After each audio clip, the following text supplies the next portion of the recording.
the Honorable Speaker, members of the panelists,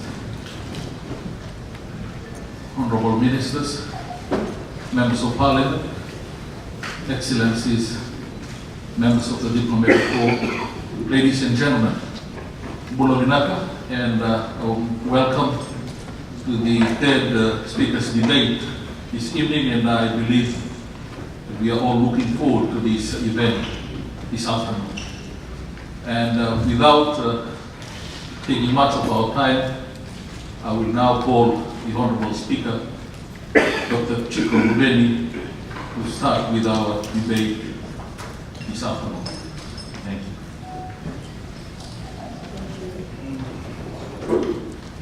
Thank you. I can only say, wow, this is most encouraging to see so many of you come to take this third speakers debate. And I would like to welcome the speakers debate on the Sustainable Development Goals and key development issues. I'm delighted to see that so many of you have joined us.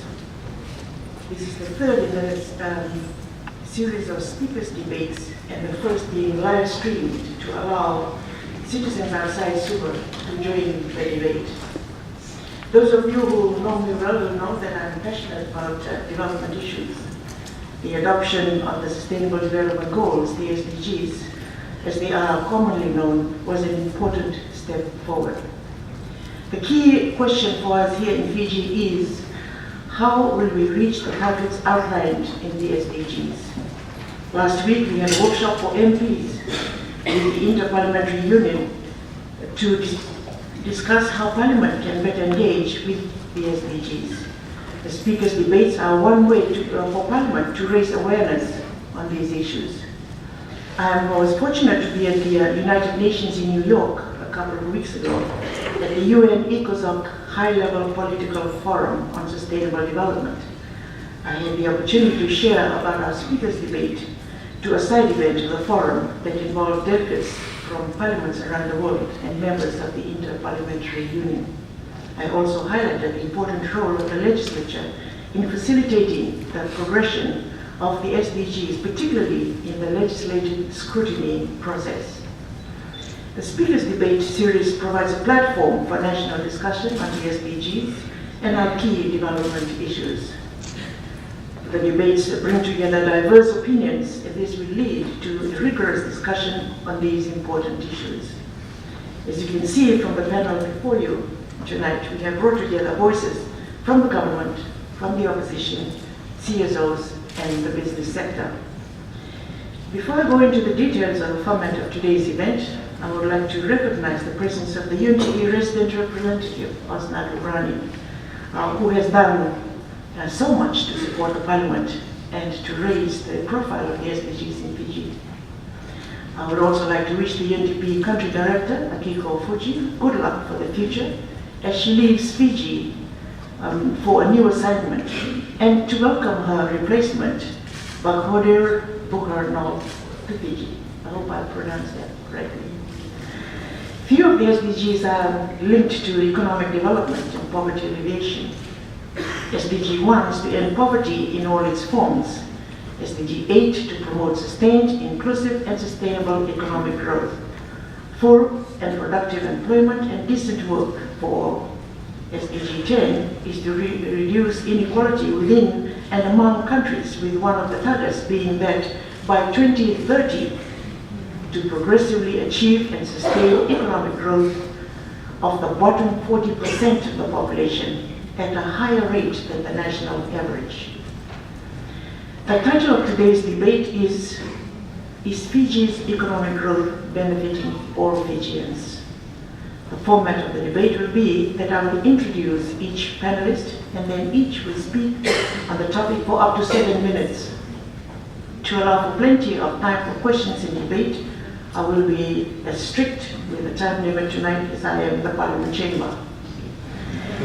We will then open up the floor to questions from the audience. Those watching the debate on the live stream can send their questions to the panel through the Parliament Facebook page. The order of speaking has been drawn by lots, and it gives me great pleasure to introduce the first panelist, who is Honorable William Ramoy Mulu Ngavoka. Honorable William Ngavoka, otherwise known as Bill Ngavoka, is an opposition member of parliament. Mr. Ngavoka has spent 30 years in tourism, ending his career as CEO of the Fiji Visitors Bureau, now known as Tourism Fiji. He is an advocate for the equitable distribution of the benefits of tourism, especially in ways affecting the indigenous community, the majority of whom occupy the lower rungs of the industry. Mr. Ngavoka is Shadow Minister for Tourism and Civil Aviation, and is the spokesperson on business and investments for SODELPA. He serves on the Standing Committee on Economic Affairs. Ladies and gentlemen, esteemed visitors, I will now give the floor to the Honorable Ngavoka.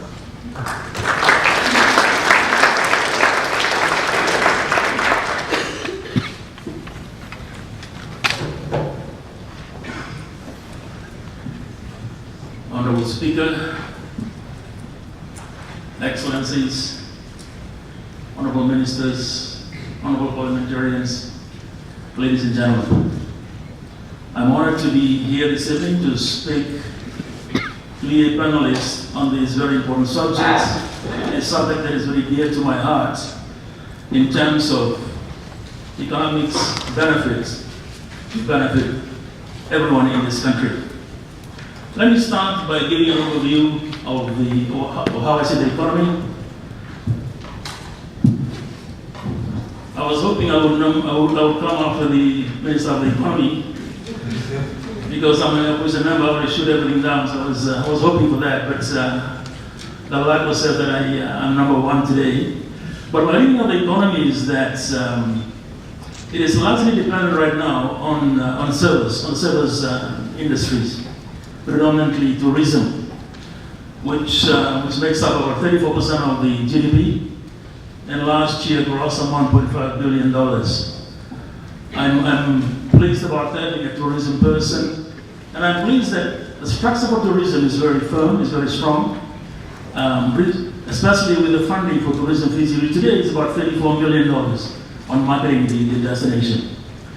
But on the other, my concern is the resources. They're very weak. Exports are very weak. Sugar, pine, mahogany, sandalwood, and agricultural products. And I believe these are because of the weak structures in these industries, as evidenced by the public dialogue on sugar today. I would hope that we apply ourselves to strengthen these industries.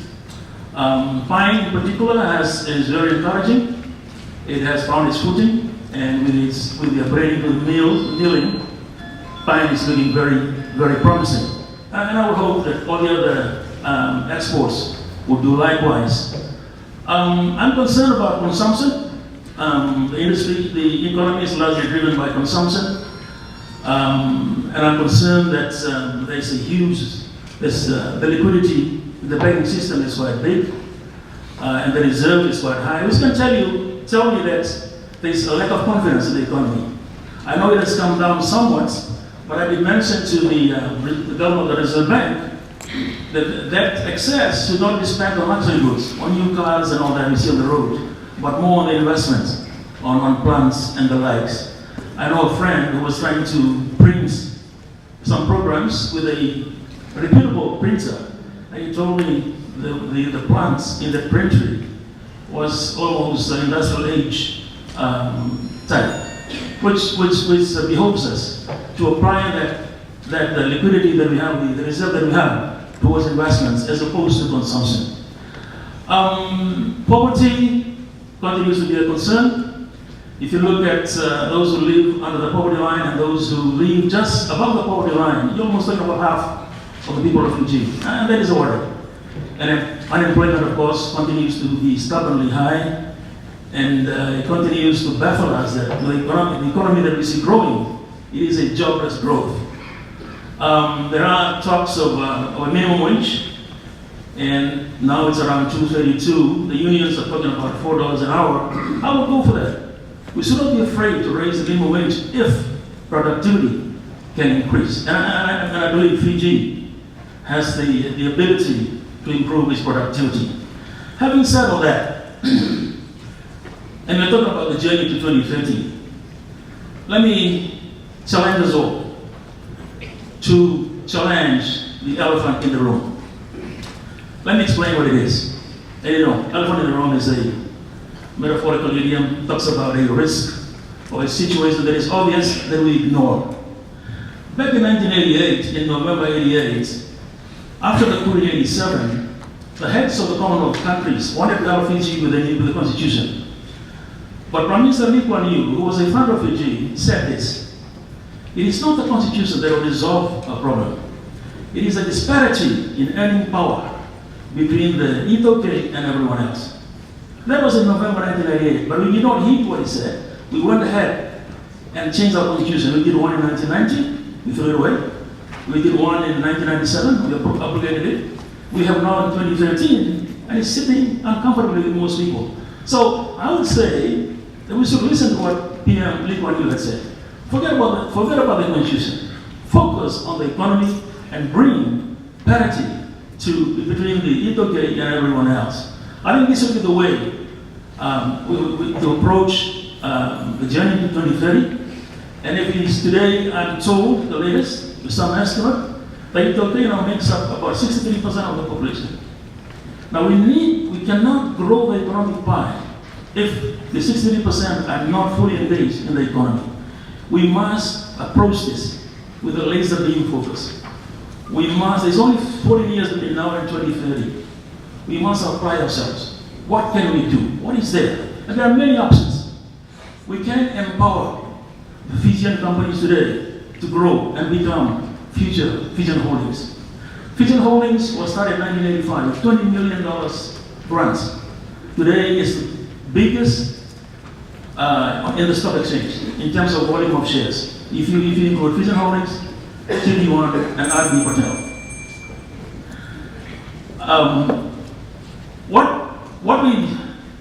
To resource these companies, we're looking at a few taxes that we can consider. Goli tax. Change the environmental tax to Goli tax. That will bring $120 million that can go into these provincial companies.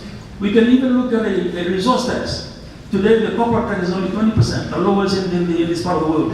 Australia 30%, Papua New Guinea 30%, New Zealand 28%, Fiji is only 20%.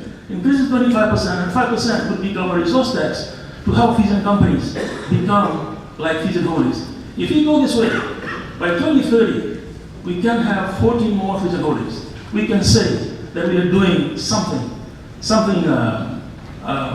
that can strengthen Fijian participation, Italy participation in the economy. And there are other ways of doing this.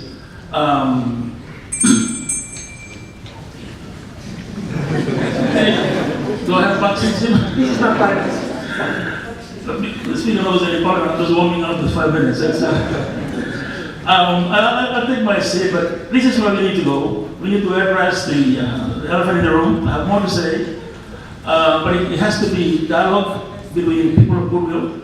We should not be afraid to have this conversation. It's a conversation that we must have so that we all arrive as one people, prosperous and peaceful, and with a high standard of living by 2030. Thank you.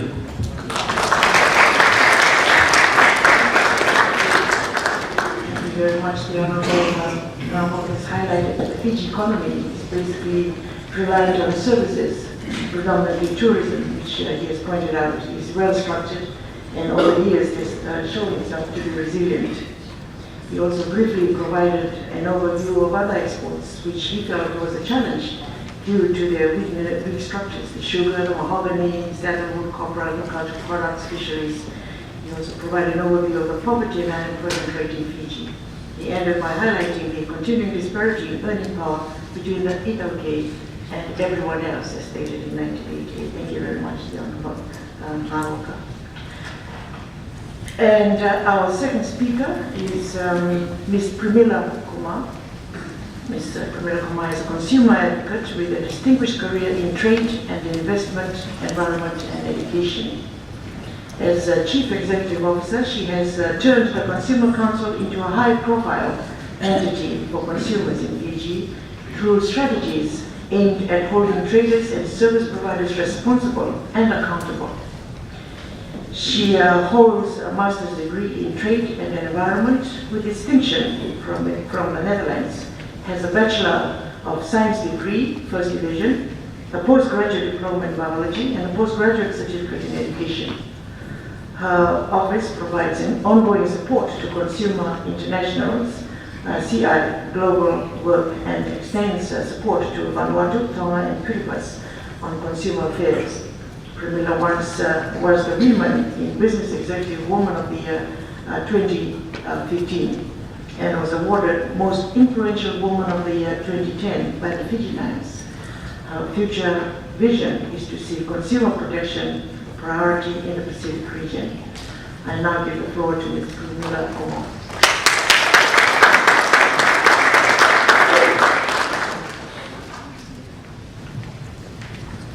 Madam Speaker, distinguished panelists, ladies and gentlemen, ensuring basic needs are met for all is important in achieving sustainable development targets.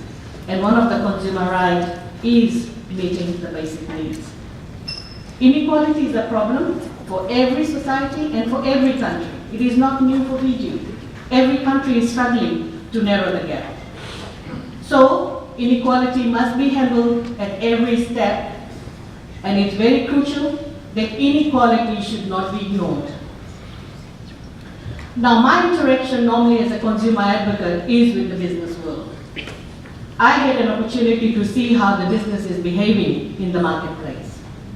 And therefore, it's very important for me to emphasize that I'm not anti-business, I'm not anti-investment, I'm not anti-profit. What I am, I'm anti-bad business practices that not only robs the consumer, it robs the government, and it also robs businesses that are based on ethics. So since the underlying objectives of Sustainable Development Goals are to eradicate poverty, protect the planet, and share the prosperity, it is very important to recognize both consumers and businesses because they both contribute to economic growth. Now, if it is actually consumption and investment that contributes to economic growth, and we have heard from Mr. Gavoka, Honorable Gavoka, that consumption is not very good indicator for economic growth. I disagree with him simply because as human beings, we need to satisfy our needs first. If buying a car is going to take me to my workplace quickly, what's wrong with that? I need to satisfy the things that I need in my life, and then from my savings, I can do the investment. So that is the first step, that is meeting the basic needs. I also say that if businesses are engines of the economy, then consumers are the fuel that fires that engine, and they should not be ignored in the whole economic debate. We have heard from the central bank today, they revealed that consumption spending remains the main economic driver, where consumption-related credit increased by 7.8% and private sector credit grew by 10.7%. Why I'm emphasizing this? Because towards the end I'll be talking about the financial services. Now, to improve people's quality of life, it requires effective markets and trade opportunities for people to secure their livelihoods. Now, trade is a sector that is of interest to businesses that produce and market, government that regulates the market, and also consumers who consume these goods and services. However, traditionally, in all this, we have found that governments in the past only considered the interest of the private sector. We had come across a situation where in the think tank, we would only find the business people, as if they knew everything about the economy, about the society, and also about development and improving the environment. And normally consumer interests were seen as incidental. But this is not the case in Fiji now. The Fijian government has demonstrated the importance of consumer protection and consumer empowerment by introducing various policies to protect and promote consumer interests. There is a recognition that consumer rights are central to sustainable development. We have also seen the government introducing a range of policies to stimulate inclusive growth. It has rolled out targeted policies for low-income earners. Government's agenda also features the development of infrastructure, creating self-employment, and also reforming the institutions that we have. In all this, my question is, where is the private sector? Private sector growth is widely acknowledged as an essential component in poverty alleviation and providing economic opportunities in any society. However, to focus on growth alone generates the risk of inequality and actually generates the risk of creating or even worsening inequality. It has to be growth that strengthens the society. It has to be the growth that strengthens the country and not just strengthens a group of powerful people. But is the private sector in Fiji doing enough beyond creating jobs and paying tax? My response to that is yes, they create jobs, but are they paying fair wages and salaries? We have all heard the debate when it comes to increasing the national minimum wage rate. I give credit to the government for increasing 2% FNPF employer contribution because that was the only way to give benefits to the employees. Poor is affected more when cost of living increases more than the income. So salary, wages needs to be paid appropriately.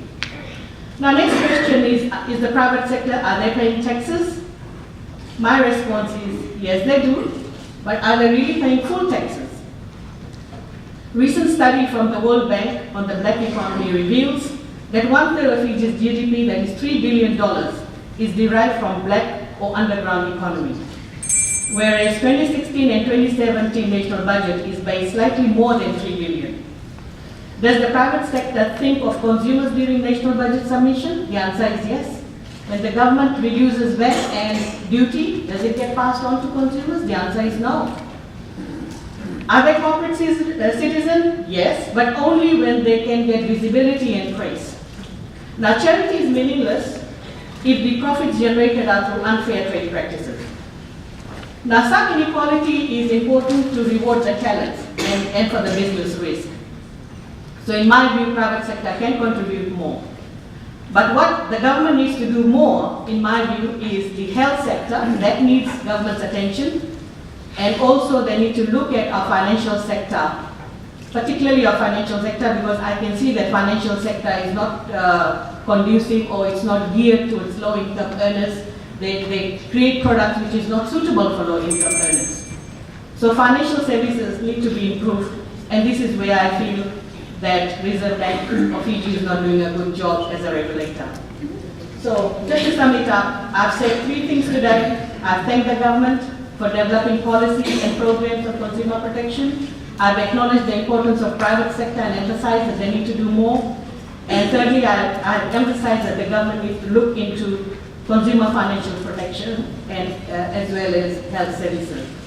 Now, whether Fiji is on track, I think, in my view, it's too soon to measure, but some of the emerging statistics, for example, the poverty has reduced from 35% to 28.1%, indicates that we are in the right direction.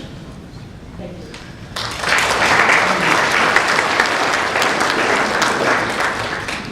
Thank you. You notice I'm making it 25 here.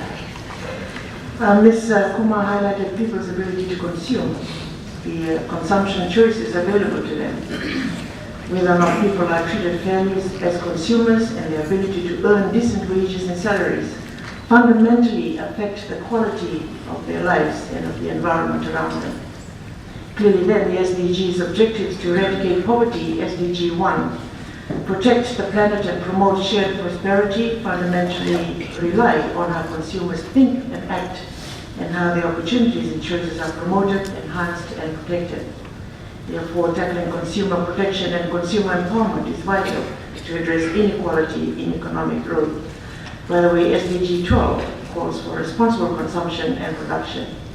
Ms. Kumar argues that for Fiji to achieve the SDG targets by 2030, the private sector has to play an important role beyond its duty as a job creator and a taxpayer? That was the question. Inequality debate must shift from what the state can do for its citizens to what the private sector can do to address inequality. And I thank Ms. Kumar. Our next panelist is Mr. Dixon Sito. Mr. Sito has vast experience in the travel industry beginning in the 1970s. He was CEO for Blue Lagoon Cruises for many years prior to joining the hotel industry. He has been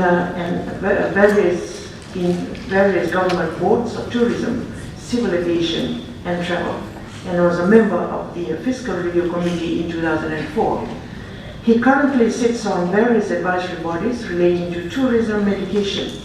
He is the chair of the Tertiary Scholarship and Loans Board, and recently appointed trustee on the College of Honor. He is the trustee of the Fiji Tourism Excellency Award. He is president of the Fiji Hotels and Tourism Association, was president and is current board member of the Fiji Commerce Employers Federation. He is VP of Fiji China Federation Friendship Association, past president and current member of Chinese Association of Fiji and the Chinese Education Society Board. He was previously a member of the Senate. Ladies and gentlemen, I'd like to give the floor to Mr. Dixon Sito.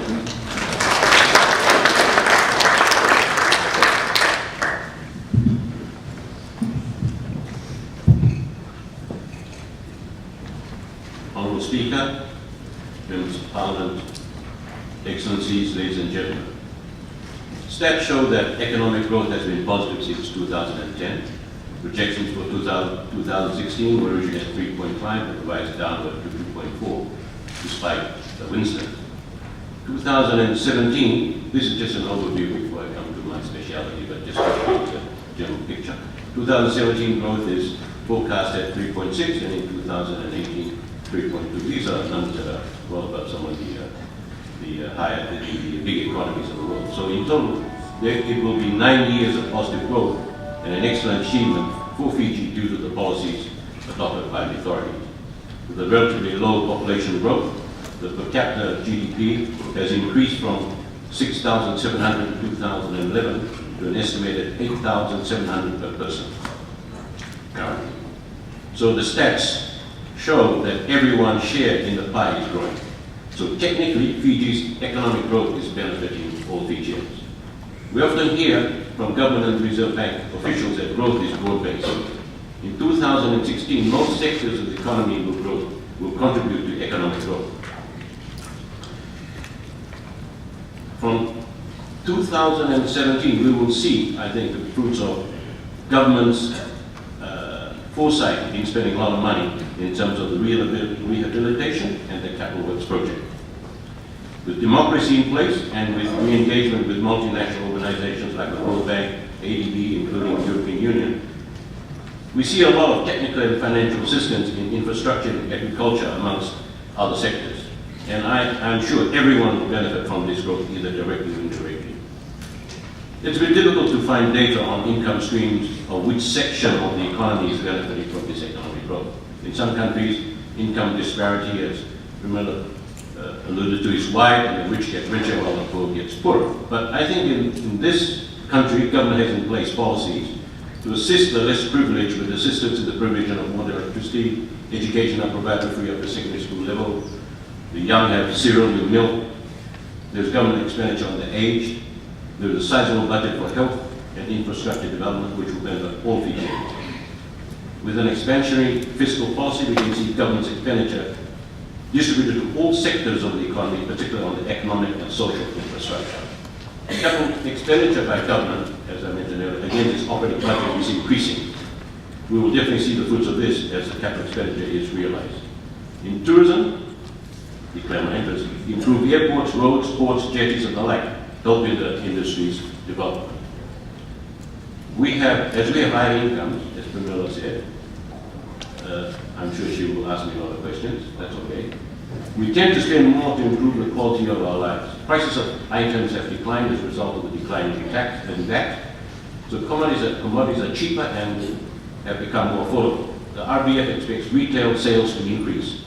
We have seen an increase in remittances, so consumption will increase. In fact, China is now getting back to a consumption-based economy more than export.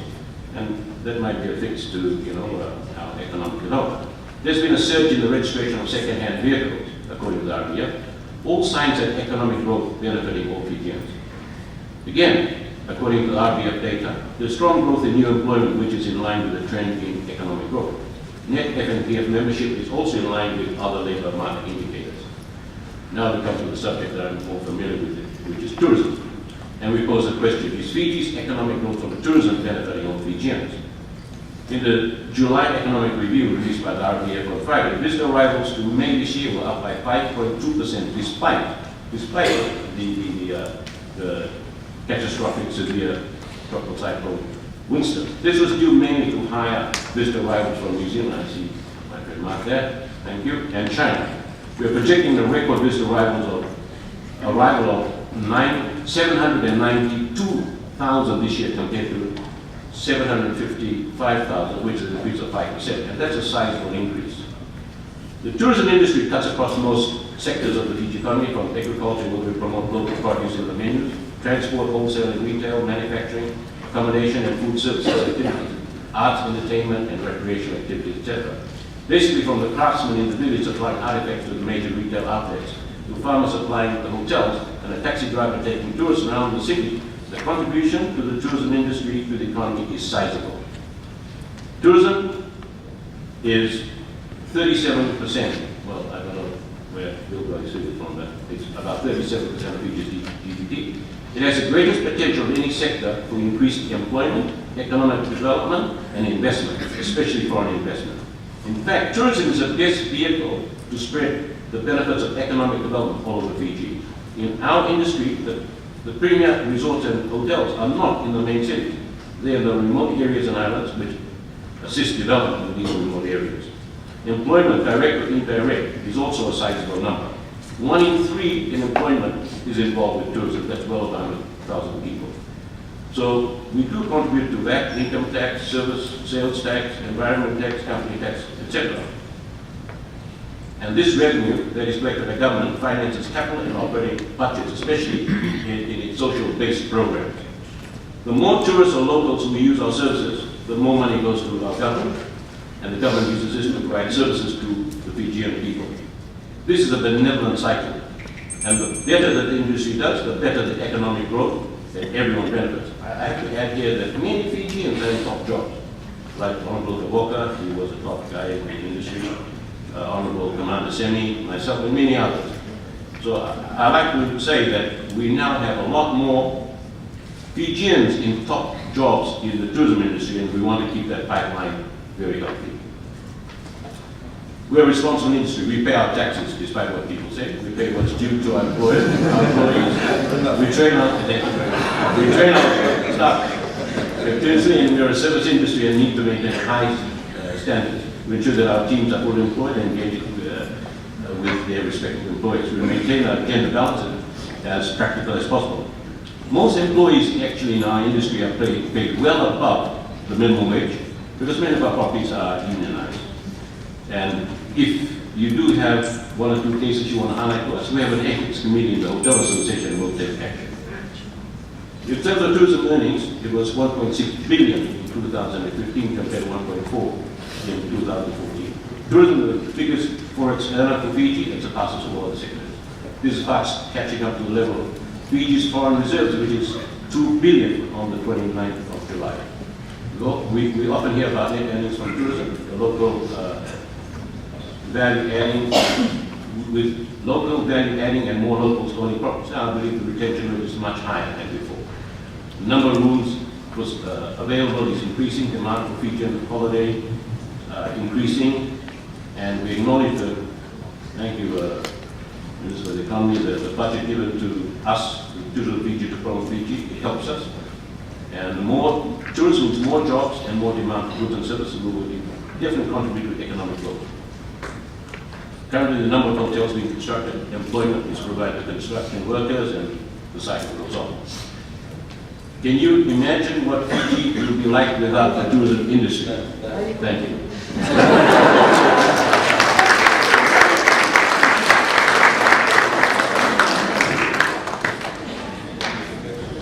As long as you can assure that you pay your taxes, you can have the best. Actually, Mr. Sito referred to economic statistics, which shows that Fiji has had a positive economic growth since 2010. He has also highlighted that per capita GDP has increased from $6,732 in 2011 to an estimated $8,674 per person.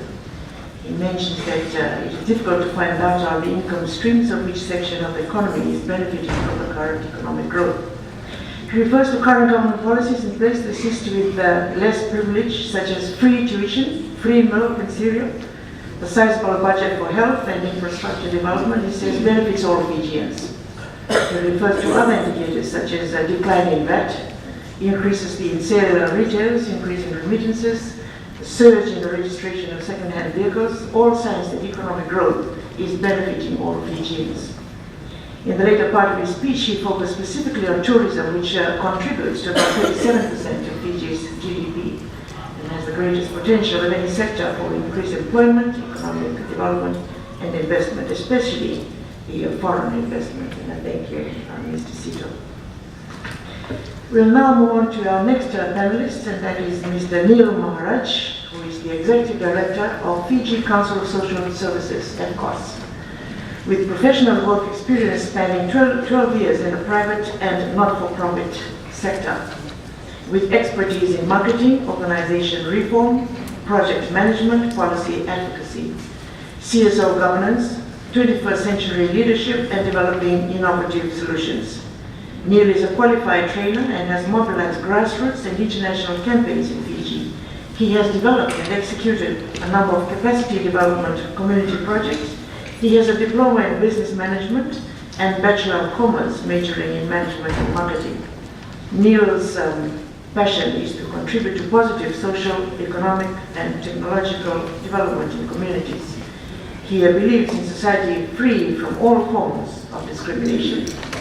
And I give the floor to Mr. Neil Maharaj.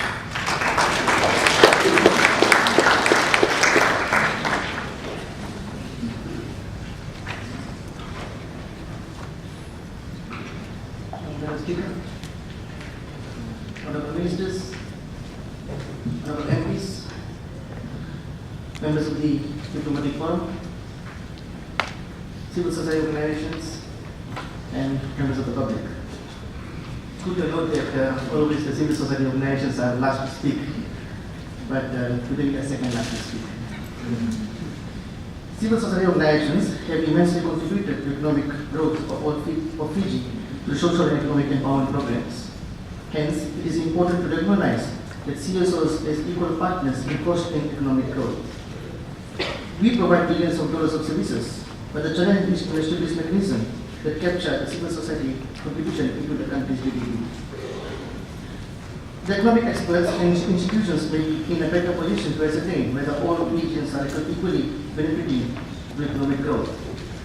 We acknowledge that Fijians are benefiting exceptionally well in some areas of development. Surely, good roads, technological development, infrastructure development, housing assistance schemes, high investor confidence, improved public health services, better social protection schemes are good indicators of their economy. Notably, Fiji has one of the best social protection systems in Fiji. In fact, in the Pacific, where senior citizens now enjoy free bus fare, food voucher, free health care, and social pensions, which are now have been reduced to years of college. Young Fijians are able to access free education, student loan, and scholarships, which will mean a lifted future next generation of leaders. SDGs sets a new development agenda. It is centered on people, planet, prosperity, peace, partnership, where together we can all eliminate all forms of poverty, inequality, and combat climate change. From CSO perspective, it should not be about economic growth, but more about sustainable development. For a common Fijian at grassroots level, benefits of economic growth would mean low cost of living, able to meet basic needs and wants, and most important of all, able to enjoy life with dignity and respect, which are key pillars of human rights. Is Fiji's economic growth benefiting all Fijians? From CSO perspective, it's not clear at the moment, as economic growth has many indicators such as social and human development indicators. Though it's encouraging to note that some Fijians are flourishing accordingly, making the most of the incentive available, others are struggling in some areas. Let us examine some areas where together we can direct our energy to. The deeper social ills are impeding the success of economic growth. Escalating daily reports on child abuse, sexual assault, rape, and domestic violence mean more time spent on running to court than spending time in participating in economic development activities.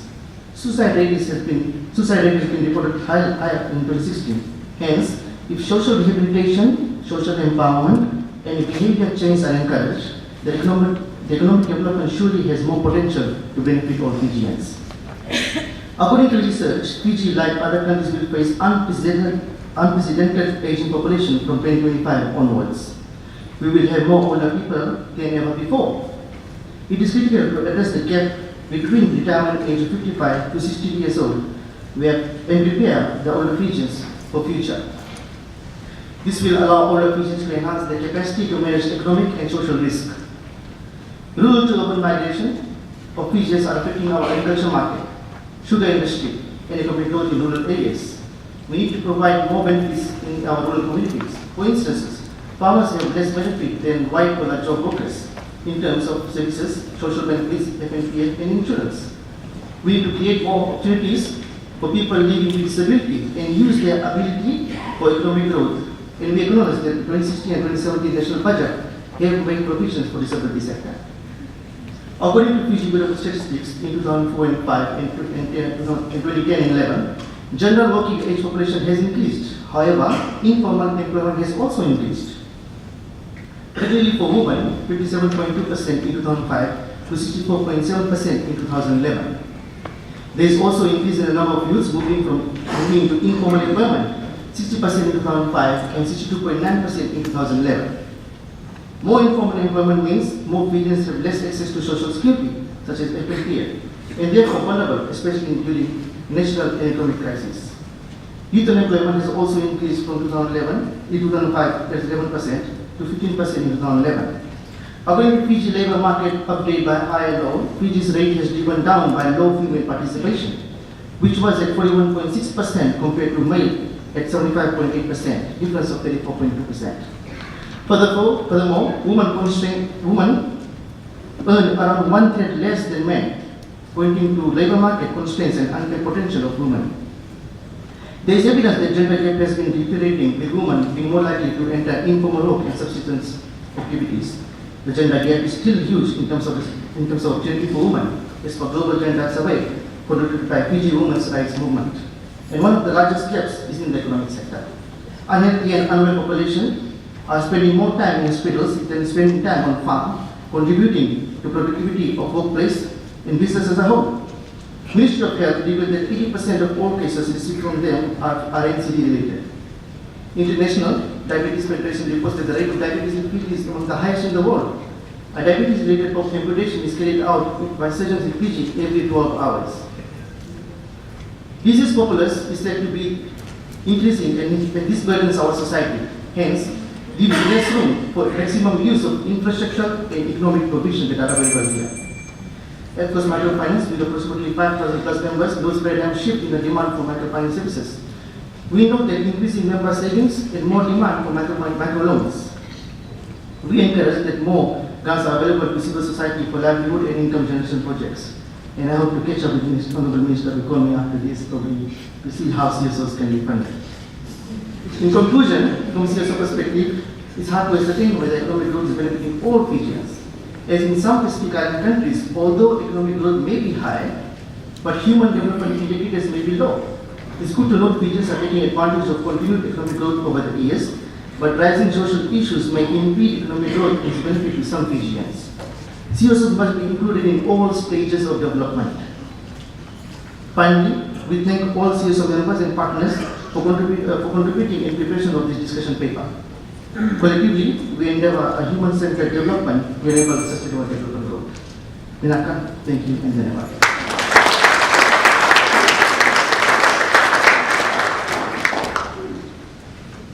Thank you, Mr. Nirmal. As reiterated that Sustainable Development Goals recognize civil society as key actors in their implementation. SDG 16 calls for peace, justice, and strong institutions. Civil society organizations are no longer watchdogs and third sector when it comes to the Fijian economy, but active players in contributing to economic growth. We measure economic growth and its benefits through non-economic and human development indicators. Whilst economists and experts may argue numbers and data to measure and forecast economic growth, to a common Fijian at the grassroots level, benefits of economic growth would mean low cost of living, able to meet basic needs and wants, and able to enjoy life with dignity and respect. It's good to note some Fijians are taking advantage of our continued economic growth over the years, but rising social issues may impede economic growth and its benefit to some Fijians. Mr. Maharaj reckons that it's difficult to conclude if Fiji's economic growth is benefiting all Fijians. Thank you, Mr. Maharaj. We will now move on to our last panelist, the Honorable I.S. Syed Kayum, who is the Attorney General and the Minister for Economy, Public Enterprise, Civil Service and Communications. As Minister for Communications, he led efforts to extend ICT coverage to 95% of the country. The Ministry is also spearheading the Southern Cross Cable project to improve ICT services on Vanua level and the shift of television services from analog to digital by 2017. As Minister for Economy, he introduced a free water scheme and electricity subsidy to eligible low-income households. The Ministry also reformed the taxation system by decreasing the VAT and reducing several duties, lowering the cost of living for Fijians. He announced a 300% tax deduction on wages paid to employees living with disabilities, subsidized bus fares for persons with disabilities, and a 200% tax deduction on wages paid to students in work placements or employed during holidays in areas related to their studies.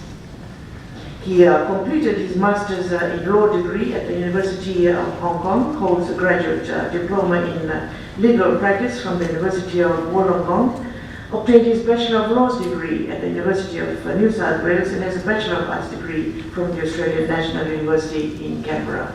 Ladies and gentlemen, I now give the floor to the Honourable I.S. Syed Kayum.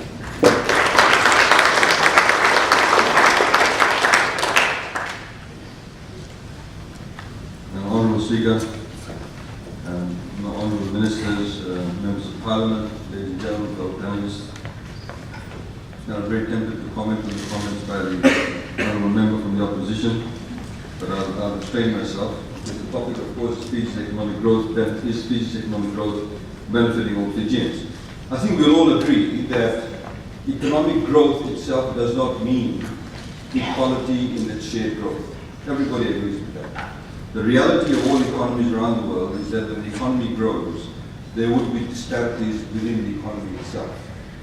Now, I'll pull up the slide a bit sooner than I expected, but we'll come to that later. So the issue then is, how do we address the fundamental issue about addressing any possible inequalities that may stem from economic growth? And the way to do that is normally because the market itself does not intervene, or the market itself does not equally distribute the growth equally. So the idea is that governments tend to intervene by way of laws, by way of what we call social policy measures. In Fiji's case, of course, we have a constitution that is very much focused on socio-economic rights. Now, by having socio-economic rights, I'll just very quickly tell you, the right to education, right to economic participation, right to work and a just minimum wage, right to reasonable access to transportation, right to housing and sanitation, right to adequate food and water, right to social security schemes, right to health, environmental rights, rights of children, rights of persons with disabilities. Now, these rights are all enforceable rights. So essentially, if a citizen of the country believes that those rights of theirs, which are enshrined in the Constitution, is being breached, then they have the ability to enforce that right. Now, these rights are, of course, progressively realized, and not many countries in the world actually have that. where you have a constitution that says that you have the ability to ensure that your citizens have rights to these socio-economic rights. Recently, there have been numerous studies. There's a Palmer ratio, there's the other ratios called, the Hoover index, the Palmer ratio, and of course the Gini coefficient. These are methodologies of measuring how unequal a society is. So as far as Gini coefficient is concerned, if 0 is your target, so if your Gini coefficient continues to drop, that means the inequality in that country is decreasing. Now, if you look at the recent study that was carried out by the World Bank, that actually sets out the countries where inequality is actually increasing and inequalities that are decreasing. Now, for example, you can see countries like India and China, which has had phenomenal growth rates. In those countries, notwithstanding those phenomenal growth rates, you are actually seeing an increase in the inequality. So the green line actually indicates what was the level of inequality, and then the peak of that bar shows how inequality has increased. So you look at China, you look at Papua New Guinea, India, various other countries that's there. Countries like even Australia and New Zealand, where the inequality is in fact increasing. There are a few countries where inequalities have decreased. Philippines has dropped slightly, Malaysia a bit more, Thailand a lot more. Fiji is next, where inequality has actually decreased. Nepal, it's also decreased, and Mongolia and Korea. These are the areas in the selected Asian countries. We are Fiji, like the other Pacific Island countries, grouped with the Asian grouping. So inequality actually in those countries that are highlighted, including Fiji, has in fact decreased. Now, the Human Development Index was actually talked about by Mr. Maharaj. Even according to that, the Human Development Index, Fiji has actually done a lot better than what it was. Now, you look at things like, for example, the doctors per 100,000 people. Now, I've got the figures here that in fact indicate that the number of doctors per 100,000 people, in 2010, there were 38.3 doctors per 100,000 Fijians. In 2015, there's 82 doctors per 100,000 Fijians. Obviously, though, this is not the best position to be in, but it has in fact improved. And I think as a couple of the speakers highlighted, the ability to address and the need to address the benefit of economic growth is an ongoing project. It's an ongoing project because every country has always worked, even the Nordic countries that may be quite wealthy, there are still issues of inequality within those countries. Now, how has Fiji been addressing those issues? Obviously, Fiji has been addressing those issues by a number of socio-economic measures that have been undertaken. For example, the various taxation schemes that have been introduced. They are there to, in fact, what we call the redistribution of wealth. So, for example, STT, or service turnover tax, the environmental levy. These are targeted at specific sectors in the economy. Or, for example, if you go and eat at an expensive restaurant, you'll actually pay the STT and you pay the environmental levy. But if you go and eat at an ordinary takeaway outlet, generally owned by a local, you won't pay the STT, you won't pay the environmental levy. Because generally low-income people go and eat there and we don't want them to pay. And generally the people who run those businesses actually have smaller businesses. So this is how you redistribute wealth, because the richer go and eat at the more expensive places. So when you collect that money, you actually use that wealth to actually pay for services, for example, increase legal aid. Somebody talked about, for example, the growth of domestic violence in Fiji. These issues need to be addressed. So we have now a 24-hour call center, we have youth programs, we have a consumer protection program that now. We've got a helpline to consumer protection. We have minimum wages that have been included in Fiji. Now, a lot of people think that minimum wage in Fiji is for all employees. No, it's not.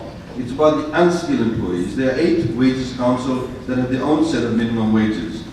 We have, of course, equal distribution of land lease monies. This is a very critical issue. You may have heard in the press just a couple of days ago, the Honourable Prime Minister announced there's something like about in excess of $12 million that is now in savings for Ethiopia children who are members of land-owning units. That's there for them when they turn 18. Now, this is a form of social buffer for them and a way of empowering them with that ability to those funds. And of course, the judiciary has been expanded. The highlighting of the FNPF, of course, is one of the major issues. We've invested in roads, water, electricity. There's more connections in electricity than ever before in only a very short period of time. The ability to connect roads, villages to markets is also empowering. It reduces inequality because you have accessibility to services and various other areas that need people to be able to participate equally within the economy. So I'll be actually very brief, ladies and gentlemen, because I'm hoping there'll be a lot of questions.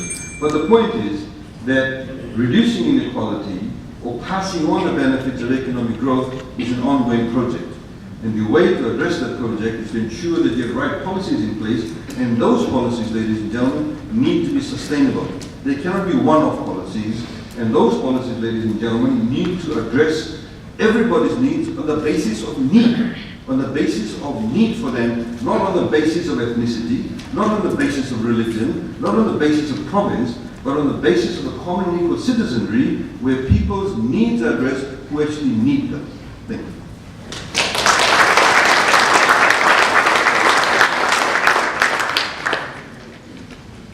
Thank you, Attorney General. We have good reports that have been highlighted, particularly with Fiji's inequality that has been reduced based on the Gini index. And also on the Human Development Index, yes, Fiji has improved because the Human Development Index compared to Tonga and Samoa, this is my one, 5 years ago Tonga and Samoa were better than Fiji in their standing out of the 185 states. But now Fiji has improved, has beaten actually Tonga and Samoa with the Human Development Index at 88, Tonga 101, and Samoa 106 out of 185. So Fiji has done very well with the Human Development Index, and we have also heard of the distribution of wealth that he has highlighted, particularly the distribution of lend-lease money for the young people. Also the sustainable policies in place to reduce inequalities on the basis of needs in particular. So you'll have a lot of questions, and I'm sure he is ready to answer questions from the floor. And we thank you very much to all the panelists for their presentation to start off the question and answer, which is the very more interesting part of this panel. And so, ladies and gentlemen, we now give you the floor to ask questions.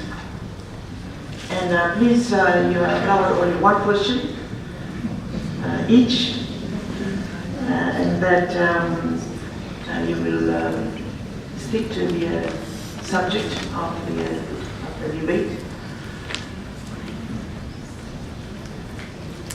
The Honorable will start off the question. And please also identify yourself and to the panelist that you are targeting with your question.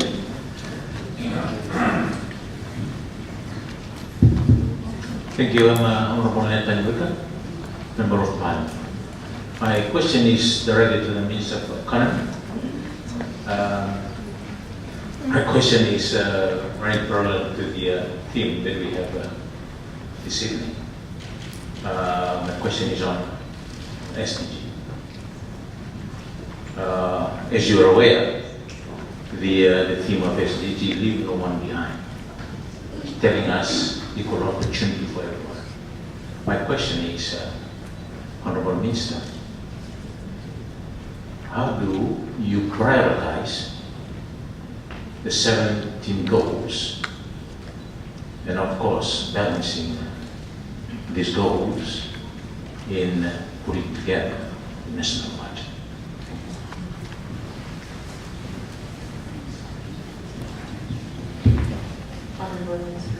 Thank you, Honorable Rico, for the question.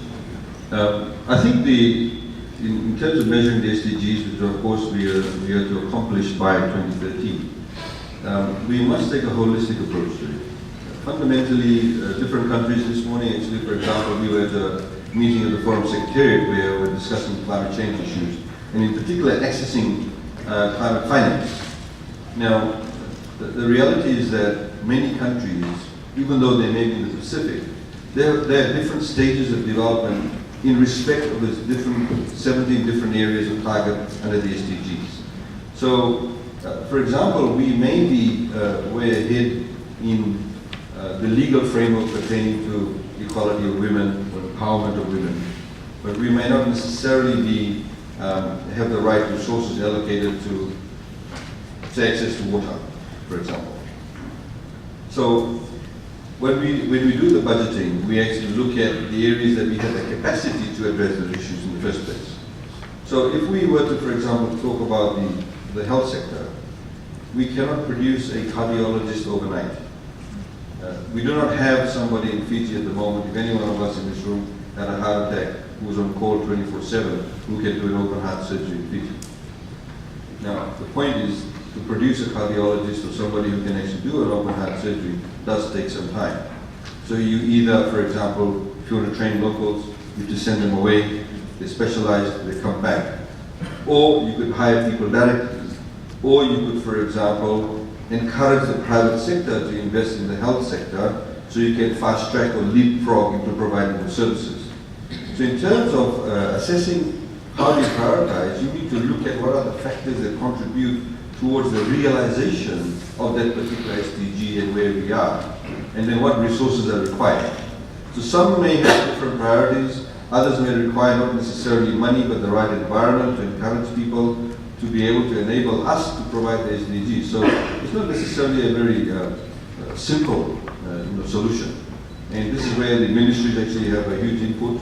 And we've asked the ministries, for example, in the budget this year when we had the consultations, that from next year we would like the ministries to come up for us, with the Ministry of Economy when we're negotiating the budget, to come to us with a 3 or 5 year plan. Because that will actually help us to be able to reallocate resources better as opposed to handling every year in, year out. So I hope that addresses the issue. Thank you. While waiting for the other questions, this is live stream, so I have a question that has been sent to us. And this question is by Ashish Nand of Narere, and it is directed towards the Honorable Namoka. And the question is, can Honorable Member comment on statement that the Ito case can be more engaged if they use the land they own to develop cash cropping and establish micro-enterprise dealing with this trade? Honorable Namoka.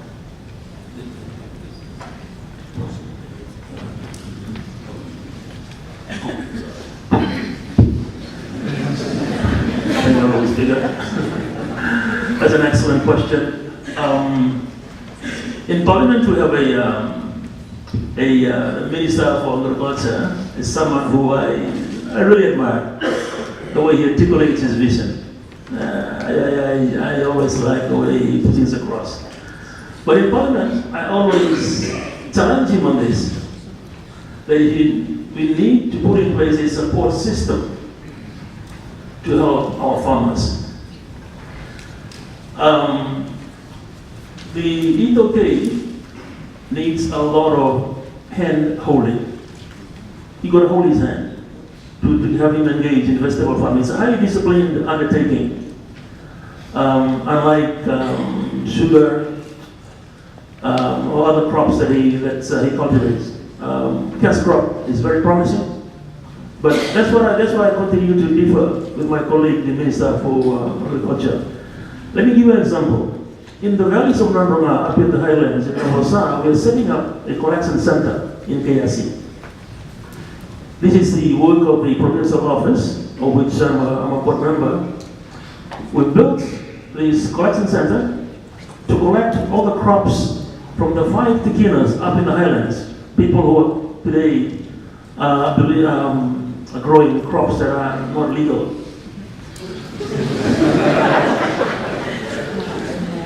And then we give this to a commercial farmer, a commercial distributor to manage the collection center, because he knows the market, and even to the extent of liaising with the farmers on the ground on what to grow, based on the demands of the market.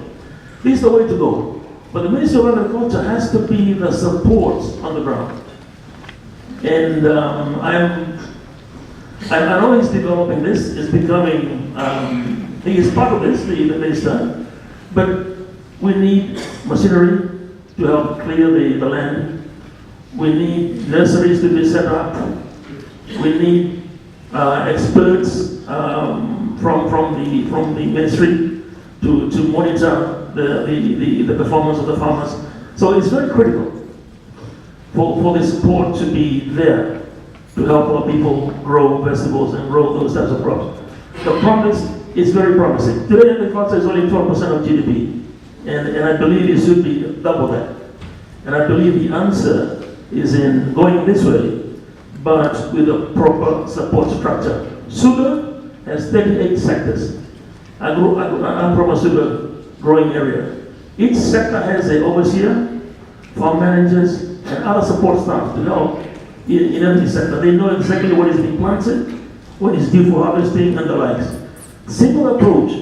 If you approach it that way with vegetable farming, with the we can see a lot of difference in the way we can develop as SMEs and developing the economy. Thank you. Thank you. I have to come to the defense of the Minister of Agriculture in his absence. The reality is that the Minister of Agriculture, Minister and his ministry, is looking specifically at those kind of issues about getting support systems. And this is why, for example, and it's not restricted to any particular ethnic group, we must understand that setting in place economic policies, as you said, must be based on the basis of need. In the same way, for example, you have people who live in the maritime areas. They have a huge challenge in respect of, for example, transportation of the agricultural products they produce. Huge challenge in respect of fisheries in terms of having the proper number of ice plants. But we don't say it should only be the Itaukei people in the maritime areas. We simply say it's those people who live in the maritime areas. And we all know 99.9% of the people in the maritime areas are Itaukei people in any case, or probably 100%. So we must look at it on a needs basis.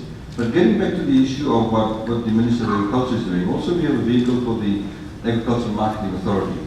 And we're currently looking at how we can actually utilize this authority to be a centralized collecting agency, or indeed be a procuring agency, to provide those types of services to encourage people to not just get into, for example, vegetable farming. There are numerous areas. For example, at the moment, as you know, Yangwana was about $100 a kilogram because of Cyclone Winston. Now I understand dropped to 80 kilograms, my Yangwana drinking friends tell me. But that obviously has not stopped them from drinking it. The point is the demand is there. The point is there's obviously a lot of potential, there's a lot of cash crop mentality. But the real growth in agriculture will take place when we have commercial farming, large-scale commercial farming. If you look at all countries in the world that have actually done really well in agricultural farming, you need to take a commercial approach. And commercial approach and investment in agriculture can come about by way of not only assistance, but also by in terms of ensuring long-term security of tenure of land.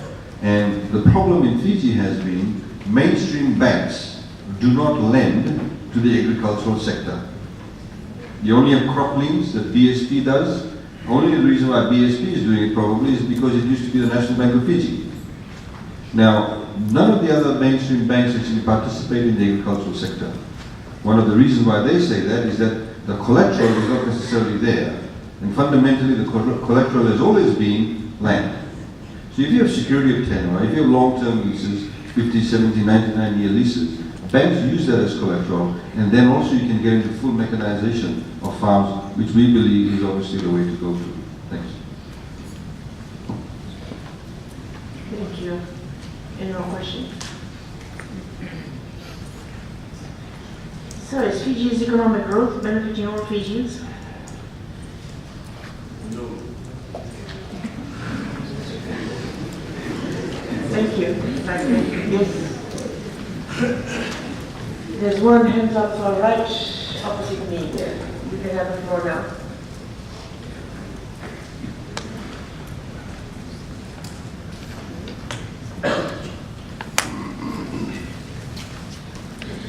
Thanks, Madam Speaker. My name is Avinash Kumar. I am based at still at National University. My question is to Mr. Sito. I'm asking a practical question.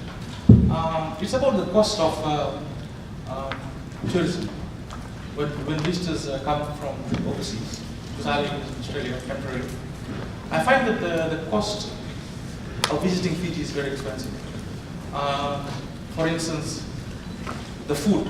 While you were on vacation, you find that the foods are very expensive. If you purchase a food, a normal food would be about $30 Australian in Australia. But when you come to Fiji, it's about $50. Same for accommodation. So I'm asking, what is the tourism industry doing to reduce the cost to encourage more visitors coming to Fiji? Thanks. There are two main reasons for this. One, I think if you take into account the Australian dollar is, you take the exchange rate. So if you paid $30 in Australia, it'd be $50 Fijian. Secondly, the Minister of Economy can answer this one here. If you eat in a hotel, you pay 25% tax. It loads the cost of the thing. But this is the policy that he talks about the redistribution of income. So we work with the government, and thank you for confirming that. We do pay our taxes because we're obviously been a victim. Please. We actually have a point of difference there. Even before you load the tax, the cost is too high, we believe. For example, in particular in food and beverages. We think that the food and beverages, the margins are actually probably too high. And the reality is that Fiji is not competing with just other Pacific Island countries. We're actually competing with Gold Coast, we're competing with Phuket, we're competing with Bali and other destinations. So I think the tourism industry needs to be aware of those. Yes, we are premium product, we're premium destination, but I think there could be some sharpening of the pencil, in particular in food and beverages. Because when you think about some of the segments within our tourism sector, when you have 4 or 5 kids, and if you're going to come to Fiji and a bowl of fries is going to cost you $25, you would have to think twice. Particularly the way my sons eat chips, you can go through 2 or 3 bowls. So you factor in, so 3 or 4 bowls of chips can cost you about $100, $125, if not more. I think there is some attitude where there is room for maneuvering there. Regarding taxes, of course, we need to say, yes, they do pay taxes, but they pay very little taxes because they have been paying little taxes. Because many of the hotel operators in Fiji have been enjoying very good concessions, what you call the short life investment package. You get 12-year tax holiday. So as you know, that as a government, we made a decision last year that only new hotels would get the new, the concession would apply to them. The older ones should not. It was interesting, there's a lady who was from the West Indies, who we had some discussions with from third parties, and they were saying that they're quite blown over by the fact that we gave up so many concessions. Of course, concessions are very important for any industry that may be new. If it's in the sort of imbecilic stage, then you need to prop it up. But we have now, of course, with the assistance, ended that. So we hope to see a lot more return to that perspective. Thank you. We had a few hands up at the back there. Staff with a microphone, just give the microphone to the person that had his hand up. And I didn't say thank you. You have the floor. Thank you, Madam Speaker. My name is Shema Sakarwati. And I would like just to direct this to the Minister of Economy. Rightly, he has said so, that under the Constitution, 2010 Constitution, there is an enforceable rights that are there. Right to water, right to electricity, right to life. And again, what he has not enlightened, that there is a caveat in there also, which is an ever-present excuse, giving the right to the government to excuse itself from carrying out those rights based on the reason for it to say that they don't have the money. So one thing it says, that there are rights there for all citizens, all Fijians. And also at the same time it says, if we don't have the money, we can't enforce that. Might as well, Madam Speaker, that they don't write anything at all. They don't write anything at all, because it is not enforceable in fact.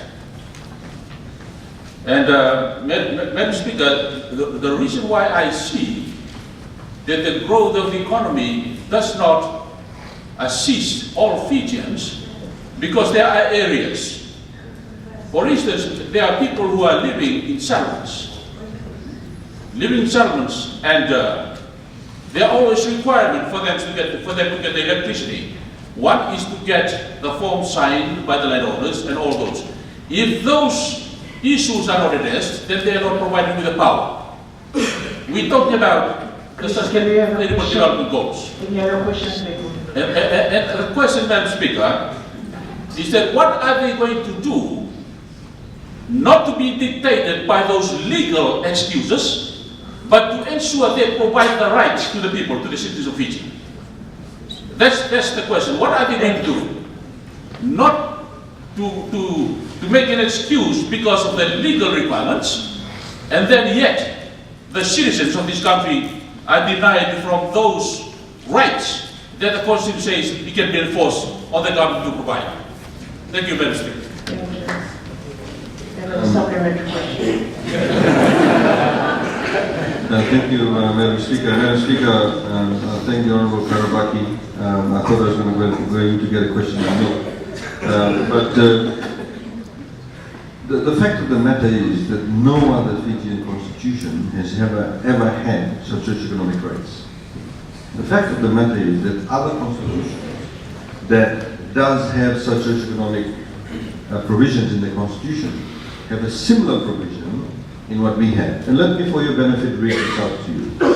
Section 28(1) says, this is the right to health. It says, the state must take reasonable measures within its available resources to achieve the progressive realization of the right of every person to health and to the conditions and facilities necessary to good health and to healthcare services, including reproductive health care.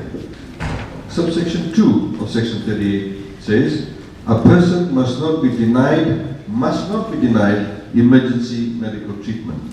Subsection 3 says, in applying any right under this section, if the state claims that it does not have the resources to implement the right, it is the responsibility of the state to show that the resources are not available. So the burden of proof is on the state. So if somebody takes us to court to enforce this right, to say my right to health is being denied, we have to prove that the reason why their right to health is being denied is because we don't have the money to actually provide the particular right. I will give you a case. There's a case called Subramani. Subramani is a case from South Africa where they have a similar provision. In Subramani, I think the honourable member from South Africa is nodding his head. And I will tell you from many years ago when we discussed this case in law school, Mr. Subramani needed access to kidney dialysis machine. And he lived in a place where they did not have a kidney dialysis machine. I think it was like a health center or divisional health center. And he said that my right to kidney dialysis, my right to health is being denied because you cannot provide me with a kidney dialysis machine. You're in breach of the Constitution. So the South African government actually said, and the argument was from memory, that we cannot actually provide a kidney dialysis machine in every health center because we ourselves have limited resources. If we were to do that, then we may not be able to, for example, provide water in certain other areas. So there is a juggling of these priorities. And therefore, we cannot provide this dialysis machine, but the state must give Mr. Subramani access to kidney dialysis machine in another location. You see, so you do not actually have to have a kidney dialysis machine in every health center, but for his right to be realized, he needs to be taken somewhere where he can actually access the dialysis machine. This is what you call the progressive realization. There are people in Fiji that we discovered in 2007 that are still drinking from creeks. They're still drinking from creeks where toads and other things crawl and swim around in. Now, these are right to water. Now, the right to water actually says, I must read this out to you, the state must take reasonable measures within its available resources to achieve the progressive realization of the right of every person to be free from hunger, to have adequate food of acceptable quality, and to clean and safe water in adequate quantities. In applying any right under this section, if the state claims it does not have the resources to implement the right, it is the responsibility of the state to show that the resources are not available. I'll tell you what's happening on the ground. There are places in Vanuatu at the moment, recently come back from Vanuatu, because of the drought, their boreholes, their wells are drying up. So, what we have to do is that we have to try and get water trucks or put tanks out there. You would have seen last week in the publication, the Fiji Sun, all these islands in Laos and the maritime areas and rural, deep rural Viti level, Vanuatu, we're actually providing water tanks. So at least there's some means of these people to be able to access water and do rainwater harvesting. So it is, I think, quite superfluous to say that just because there is a proviso regarding the resource allocation, that these rights mean nothing. They mean a whole lot. And indeed, nobody, Mr. Karavaki, Honorable Karavaki, is a practicing lawyer. I'm sure there are cases that he can take to court in terms of trying to set a precedent in Fiji. There is no precedent set in Fiji regarding the enforcement of these rights. But I can tell you there's a plethora of precedents available internationally that they could use to have these rights enforced. And indeed, if you look at the provision of these rights, similar rights and similar wordings exist in South Africa and other constitutions. And these rights, in fact, were drafted and had the input of Yash Gai too, which they talk about always. So the point is this, it is always very good to have the legal enforcement, because if, for example, the Fijian economy does really well, and the government of the day, whoever is the government of the day, for example, decides to build a 4-lane highway across Viti level, instead of ensuring that the people in Vanuatu have reticulated water systems, they can actually enforce the right and say that you are directing the resources to an area of infrastructure that is at the expense of me having access to this fundamental right. So it is very, very critical to have these rights and provision. Thank you. I'd like to hear a female voice, and I have a female head at the back there, and I'll give her the floor. Thank you. My name is Jasmine, and I'm here representing Just Be Youths. My question is on cost of living. Cost of living has been a common aspect in the debate tonight here. And in order to ensure no one is left behind, as per the SDGs, how can the poor people adjust without the COLA payment and increased income inequalities, as well as when can we start really discussing the minimum wage increment? Thank you. Who are you addressing a question to? Everybody. Where will we start from?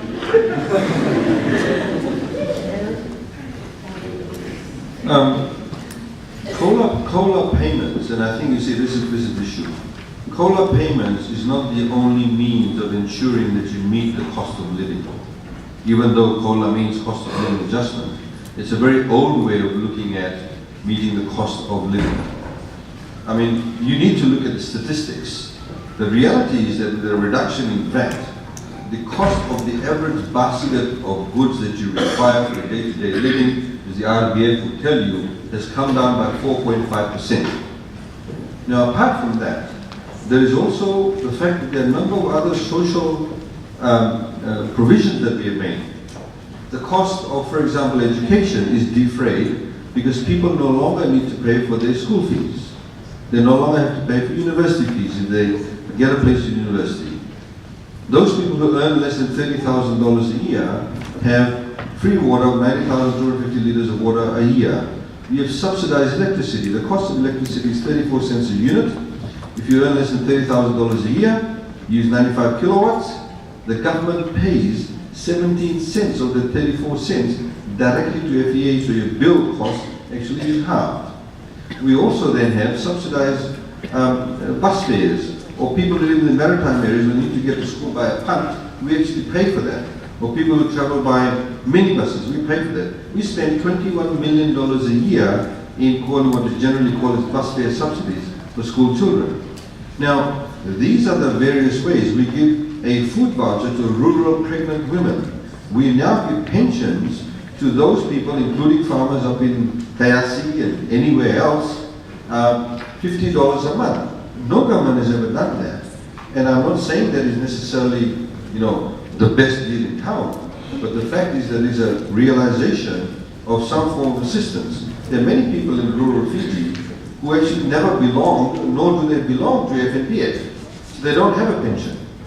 So initially start off at the age of 70, we gave you $50, then we brought it down to 68, and from this year's budget 66. So I think when we look at the issue of cost of living per se, you need to look at the various means in which we are trying to reduce the cost of living. The reality is that many food items that you and I eat in Fiji are produced locally. Many food items. But there are also lots of food items that's available locally that we can also eat. We all eat bread, roti, scones, cakes. We don't grow wheat.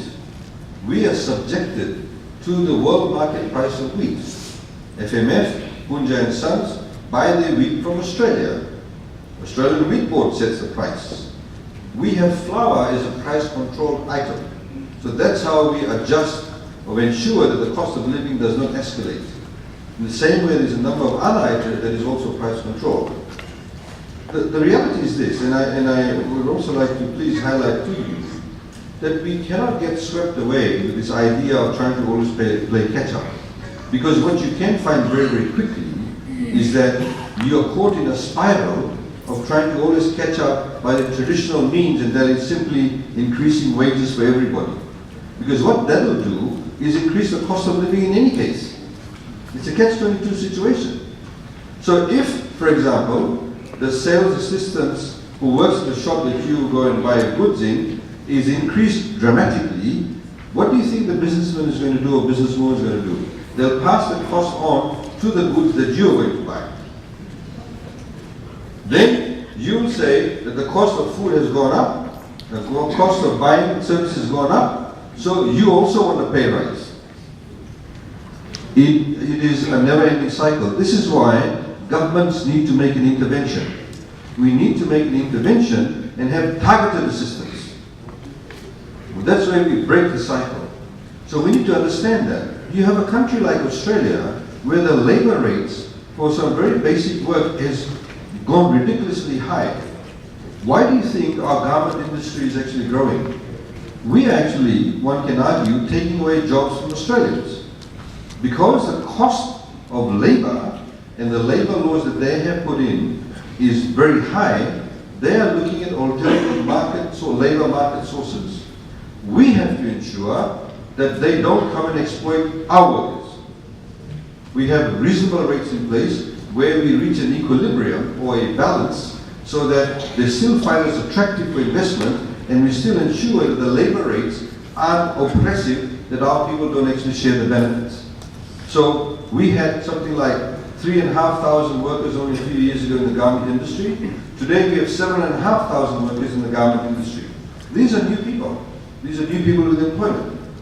Nearly 70% of our population, 68.46% of our population is below the age of 40. Now Mr. Maharaj talked about retirement age. We have to think about these people, the younger people who also need jobs. So please, when we discuss, for example, labor rates, cost of living adjustments, we need to take a holistic approach and take a sustainable, thinking about sustainable growth, sustainable development, as to how we are going to address all of this. It's a multifaceted issue. It's not very simple saying, okay, increase the labor rate and everything will be fine. No, we have to look at the effect of that on the overall economy. Thank you. Yes, sir.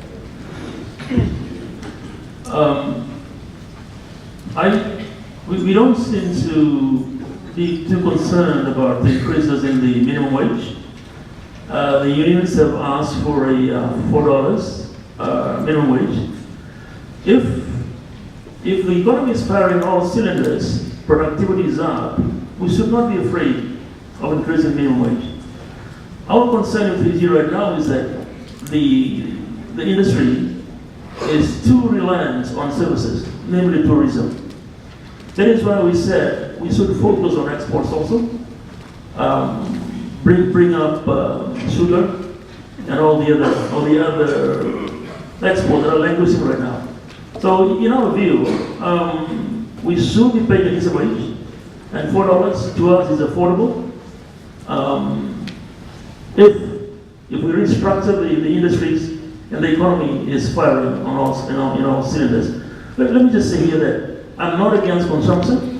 I think it should be balanced against investments, and I'm just concerned that a lot of the reserves that we have today would be soaked up by consumption, especially the luxury items. We should be looking at reinvesting, and I'm pleased to say that in most of the hotels, a lot of renovation has occurred, and that to me is a better use of the liquidity that we have than just consumption on items that sometimes are maybe a bit too much on the luxury side. Okay. Thank you. We have a gentleman here in the middle. Thank you, Madam Speaker. My question is addressed to all the panelists. And I request them to be only one word answer, either yes or no. Name is Shiva from Telebu. My question is economic growth benefiting all Fijians? Meaning all Fijians across the board from the 1 million squatters and those who reside in Namari Heights, those in the interior, and those living in the urban areas. Thank you. The answer is only yes or no.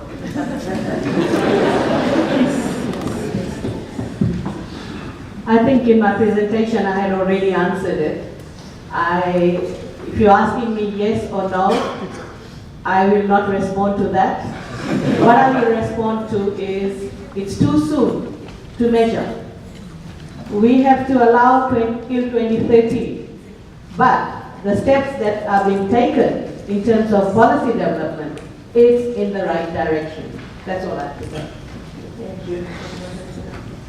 One word, ditto. Thank you. The same here. No, and not because I'm a opposition member, it's just no. As I said, because a huge percentage of the population, namely the Ethiopia, and I'm not being parochial here, empowering them will grow the economic pie. And that's what we want. To arrive in 2030 with double or triple the GDP of 9.8 billion that we have today. It can be done. Today, I believe we are not benefiting everyone. We need to focus on this, and 2030 will be the most prosperous country in this part of the world. Thank you. Thank you, Madam Speaker. Still here to say yes or no. But let us not ignore the fact that we have a lot of economic rights that we enjoy now, and I think I put it in my presentation. There's still room for improvement. Now. I think there was a hand up on this side. No? Yes, it's back there. Hello, my name is Mosmi Bin. I'm a PhD student. So as you already know, in reality, all people are not benefiting from Fiji's economic growth.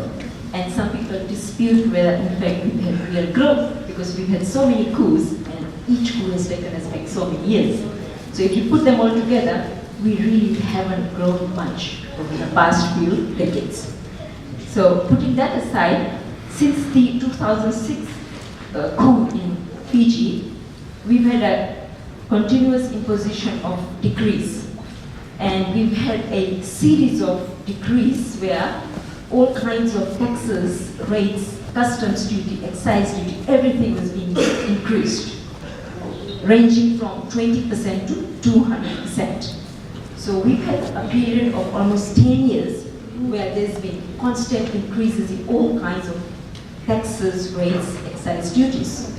So the government's income should have increased by now, and we should really be doing quite well. So my question is, how much has our expenditure increased since 2006, and how much has our income increased since 2006? Because each year we have new increases in taxes. Thank you. Question is clear. Thank you. Madam Speaker, one of the reasons that we wanted to participate in this panel was that we wanted to actually put some facts to the members of the public. Because unfortunately in the debate in Parliament, they tend to get obfuscated, obscured by other type of rhetoric. Unfortunately, that kind of started off with the first speaker again. But I would like to say that factually speaking, that lady is incorrect.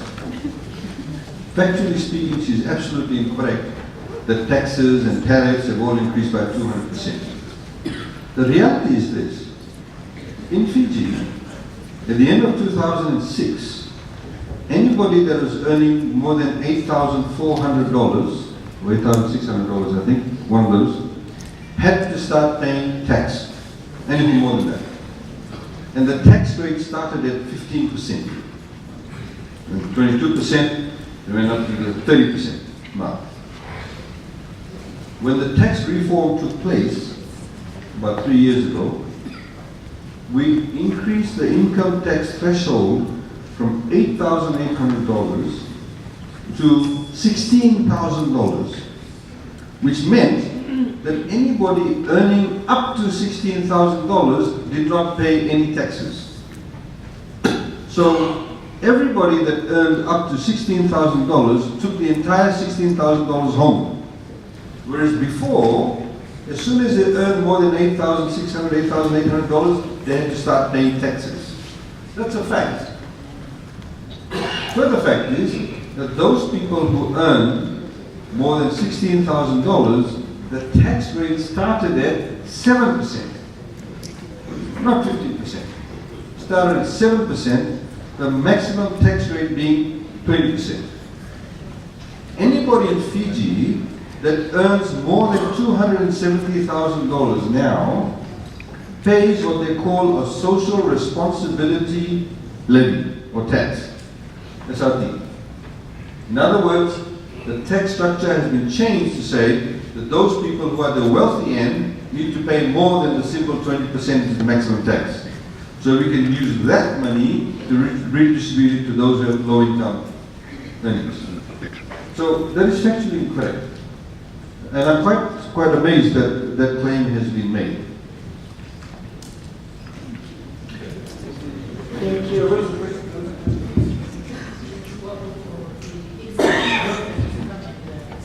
Oh, sorry, yes, I forgot to also mention. I think what is really critical when you're looking at any government's budget is that you need to look at, for example, we recently had the budget approved by Parliament. And this is the point we keep on highlighting. Fiji's history, post-independence history, in all this 40 odd years or so, only out of those 40 years, only 5 years have we had a surplus or a budget, a balanced budget or surplus. Only 5 since independence, which is about 47 years now. Now, the reality is every other single year, 40 years, all governments have borrowed money. The debt stock that the Baini Marama government inherited in early 2007 was already in excess of $2 billion. It's not just the previous SDL government that accumulated their debt, governments before that. Because some debts, when they go and borrow money, it's for 20-year loan, 25-year loan, 15-year loan, whatever the case may be. That is the reality in Fiji. Now, a good measure is when government allocates budget, in particular their spending, you need to see how they spend their money. Where is the money going to? Now, prior to 2007, the expenditure mix, and this is all factual, you can check it on the Ministry of Finance's website. It's not put on by me, it's put on by the civil service. Prior to 2007, the expenditure mix was such. 85% of whatever government spent was on operational issues. Operational matters. Fuel, wages, running of vehicles, whatever the case was. Buying photocopying paper. 15% of the spend went into infrastructure spending. In other words, building of roads, hospitals, bridges, schools, etc. The expenditure mix now, ladies and gentlemen, is 60-40. In other words, 60% of what we spend, as opposed to 85%, goes into operational expenditure. And 40% of that money that we spend goes into infrastructure development. In other words, roads, bridges, schools, health centers. It is the building of assets. Is anybody who will tell you, when you borrow money, you should always build assets? I should not go and borrow money from ANZ to have a party at McDonald's. I should have that money in my own pocket. I should borrow money from ANZ to maybe do an additional bedroom to my house or build a fence. It's an asset, it's going to be there. That is very, very critical. The other critical point is this, lastly I'll finish off, is that the entire operating expenditure that we have, government has, paying for salaries, running of motor vehicles, paying for rental for government offices we hire, all of those. Ministers over travel, overseas travel, internal travel, all of that. The entire operational expenditure is funded by the taxes and revenue we raise. In other words, we do not borrow money to spend for operational expenditure. We only borrow money to build, and that is a good space to be.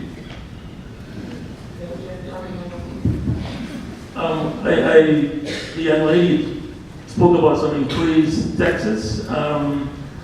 Maybe she was referring to the budget tax in the country. It is now $200, the highest in this part of the world. But it's big revenue, and I'd like to see more of that. That's why I was against the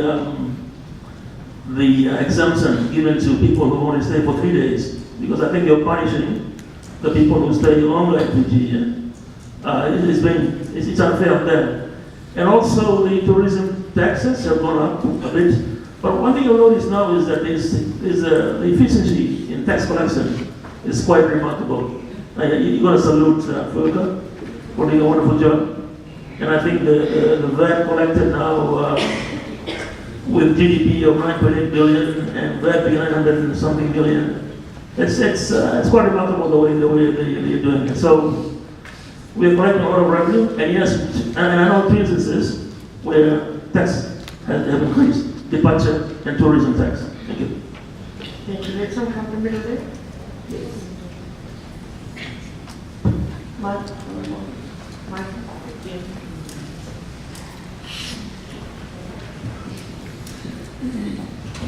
Excuse me, just a correction. I did not say. No. Please, I'm looking for the young man. Good evening, Madam Speaker, good evening to the panelists, and good evening to the audience. My name is Metisel. I'm from Nakel. The question we're asking is Fiji's economic growth benefiting all Fijians? While everyone is looking at the bigger picture in terms of economy, tax and all, I will try and drag our attention to a minority group of, I would say, less fortunate people. And these are the people that are living on our streets. People who are begging on the streets, begging for money. As a matter of fact, Madam Speaker, some of these people have been sitting there since my childhood days. And the Honorable Minister for Economy is saying that economic growth is an ongoing project. In the process of this ongoing project, where were this group of people?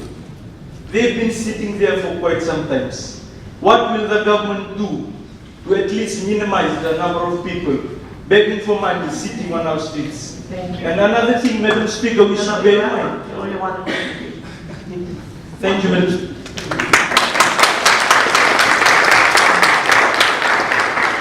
I did not say economic growth is an ongoing project. I said addressing the issue of inequality is an ongoing project.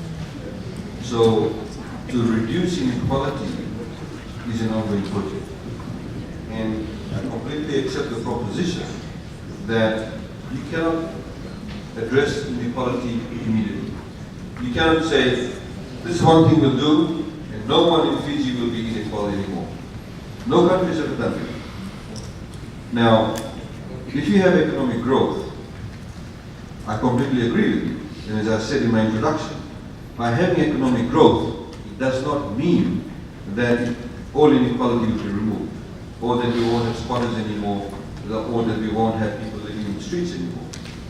But are we addressing some of the fundamental problems? The Minister for Poverty Alleviation is here in the front, and she can tell you also that the number of people on the streets has also reduced. There are some people who are still on the street, completely accept that. There are some people who may have, for example, mental health issues. There are some people who we may not be able to address the issues immediately. But what I'm saying is that as a country, if we want to move forward in addressing and finding long-term solutions, we have to look at some long-term objectives and long-term goals. And we need to be able to provide resources. For example, the Minister for Women and Poverty Alleviation, her budget has increased. The reason why we increased the budget is that we recognize there's a need for it. Now, we cannot, for example, increase the budget if the government is not making enough money. The government needs to encourage economic growth. We need to collect more taxes. We need to collect more revenue so we can make those interventions that I was talking about, where we can give them more money. We've increased, for example, the spending on the social welfare this year. Because, for example, we recognize that there are some people who are actually homeless because of Cyclone Winston, who may actually resort to living in places where they should not be living. So we need to give them more funding. We need to give them more funding, for example, for the old people's home. There are some people who are abandoned by their families. There are some people who have got substance abuse problems. We have got, for example, people who have gone to St. Giles. They have gone there when they believe that they are sort of normal or can take the responsibilities of being an individual in the outside society. We find that sometimes a lot of them fall again into the cracks. So it's not just simply a question of money per se, but it's a question of support systems that we need to put in place. So what kind of support systems are we putting in place? So I agree with you that there would be some people still on the streets. So how do we as a community, as a nation, want to address that? But the point is that we need to grow the economy, but ensure that that growth in economy also is addressing the issues of inequality in our society. That was my point. Thank you. Back there. Okay, the lady. We need a woman's voice. Yes, Elizabeth Clayton is my name. Thank you. A factor, Madam Speaker, that affects... We can't hear you, please. Yes, Thank you. a factor that affects economic growth is law and order. In the past 6 months, myself included, has been mugged in their home, and I know that many business people, at least 3 I know, have been mugged in their homes. This is a growing problem, so it seems, worldwide, but also in Fiji.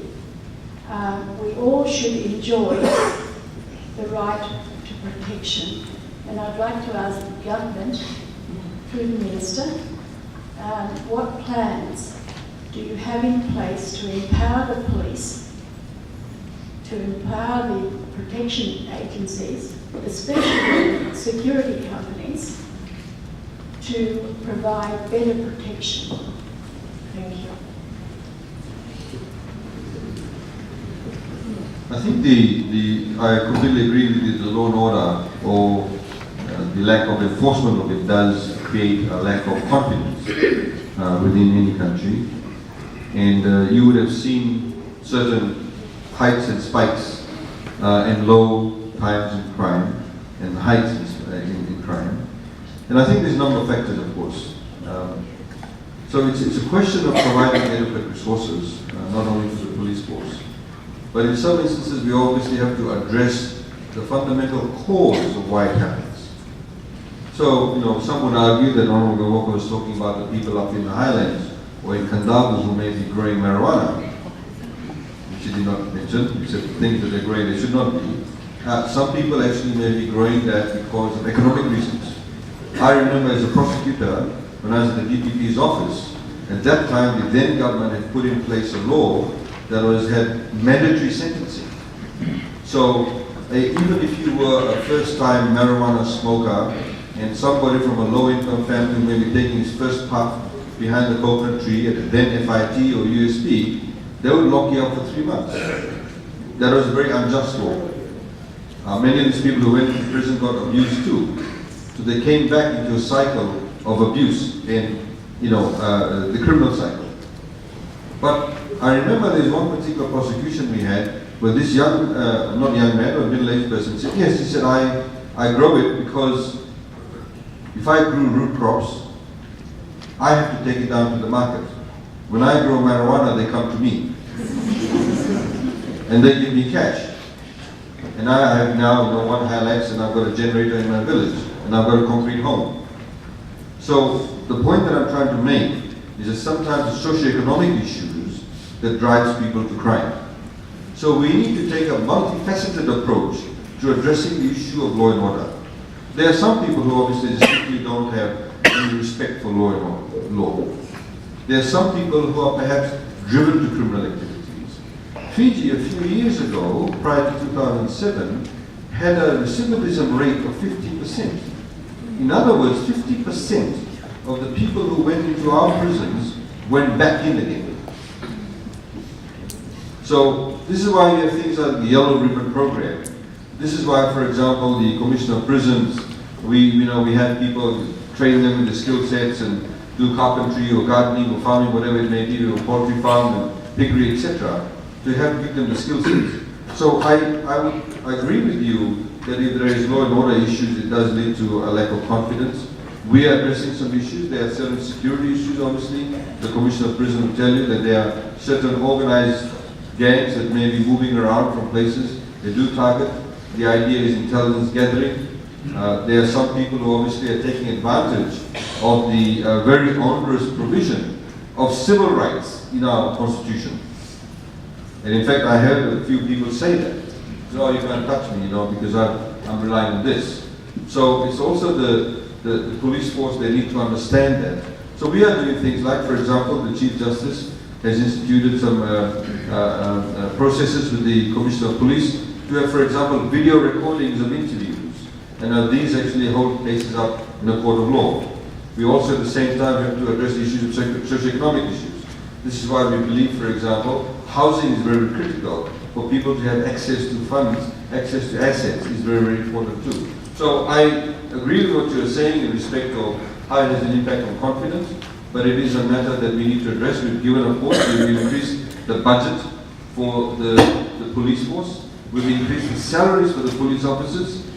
Some of these police officers used to work 12-hour shifts and they're getting pittance for the salaries that they receive. So you can imagine perhaps a lethargy that may creep in if you're going to phone in the middle of night at 4 a.m. and they're doing a 12 or 18-hour shift in the ability to respond. But we have now given the police force almost 100 new vehicles to be able to respond. So there's a number of areas we provide funding, for example, in terms of forensics, etc., to be able to address this issue. Thanks. Thank you. Yes, later.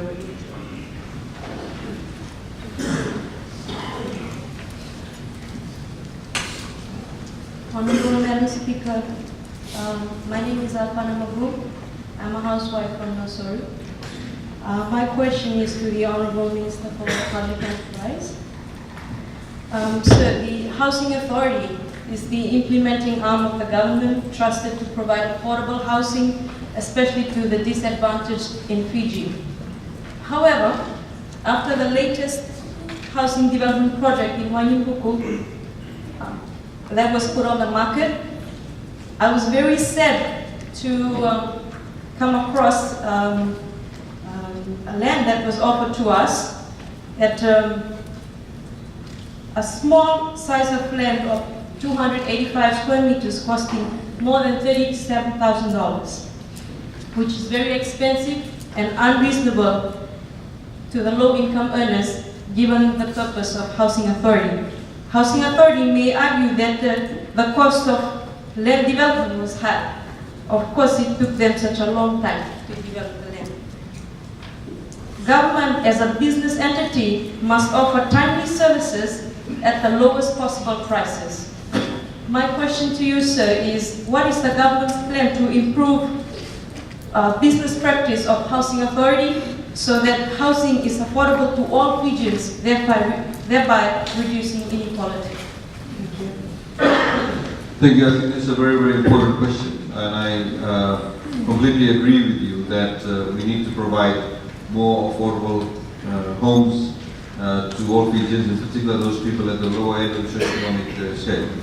As you know that, of course, Housing Authority has had its challenges too, and we are very much focused on improving the services, not just through Housing Authority itself, but the overall provision of housing services. I'd like to also take this opportunity, for example, to highlight members of the public here that we have set aside a number of funds, both through the Ministry of Lands and Ministry of Local Government, where we are developing a number of squatter areas where people have been living there for long periods of time, and we are now actually giving them title, 1998 leases, building proper roads, etc.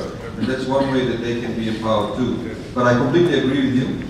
As you know, that last year in the budget, when we announced the 2015 budget, 2016 budget, we had also put in place a number of packages, and that's an ongoing project. We will address that issue. You can be rest assured. And I think the issue about services of Housing Authority, the affordability, perhaps slightly two different things. I think overall the service level of a lot of government entities, a lot of the ministries need to improve overall, and that is what some of the things that we've been addressing through the Ministry of Civil Service and also through the Civil Service Reform Unit that's based within the Ministry of Economy, to be able to ensure that civil servants themselves are held a lot more accountable to individual citizens. But I agree with you, and you'll see some changes in that in the next 18 months or so. Thank you. Thank you, ladies and gentlemen in front here.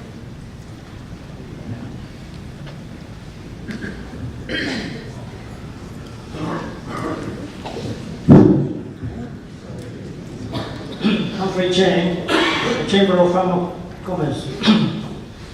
I like to, with your permission, Madam Speaker, rephrase the phrase up there to say Fiji's economic growth, is it adequate? And I would have to say, not quite. And I would want to say that one of the reasons why it's not adequate is that R&D is lacking in Fiji. For those of you who may not know what R&D stands for, is research and development. Many years ago, I raised the issue and asked that government offer something like $750 million to increase or improve the tissue culture laboratory in Cornelia. That hasn't been done for a long time.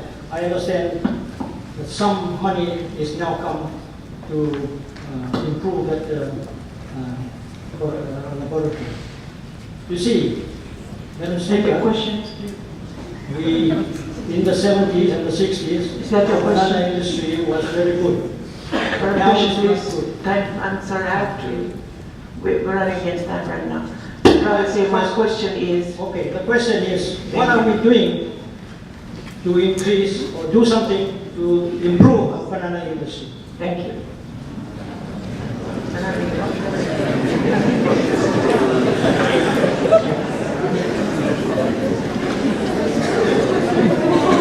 Would you like to answer that question? If you come, then we'd like to look for Minister of Culture. Madam Speaker, Honourable Speaker, I totally agree with R&D. I am in the Economic Affairs Committee talking to the sugar people. And a huge issue right now is the research unit of FSC. And I'm of the view that it should be strengthened, that research in sugar has to be increased significantly. And I believe the same should apply to banana for every product, every produce that we have out there. For example, in Navasara, that's the one I was talking about. We may end up making Navasara specialized in carrots, just to focus on carrots and growing up in the hills of Navasara. So, and that's all R&D. And I would support you totally to spend a lot more R&D and revive the banana industry. Thank you. Well, there's shortage of bananas because of Winston. The price is very high. I think at this point in time, the idea is to grow banana plants back up. But I think overall, I think what Mr. Humphrey Chang is trying to say is that R&D is very critical, and I think we all agree with that. There is some R&D funds, there's some research funds being given to universities. We hope the Fiji National University will get into that fray. I think I see the new Vice Chancellor of FNU there, and we've also, as you know, for example, in respective areas of research, including the veterinary sciences, we've allocated some funding. But I mean, he's absolutely right. We need to address more funding towards R&D to address all areas of the agricultural sector, and indeed, of course, in other areas other than the agricultural sector. Thank you. Thank you. Any more questions? Yes, because of time, I've got 1, 2, 3, 4, 5, 6. I'd like you to start off with my question is addressed to the panelists, and my question is. So please, the lady back there.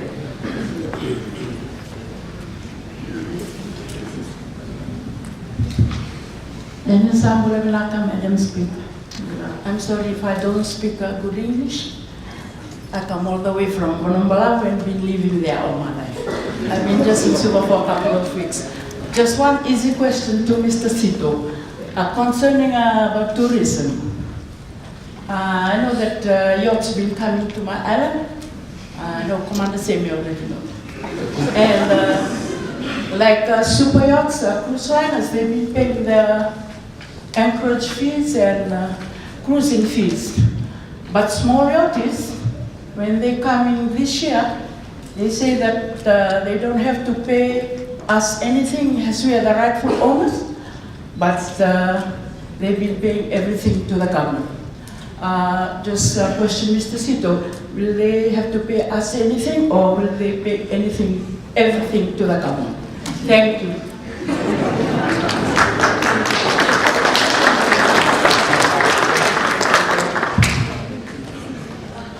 Well, the government fellow sitting right next to me, and he'll answer your question. Thank you for your question. I can get all the details of you later and discuss that on site. Thanks. Thank you. Yes, the gentleman, blue shirt.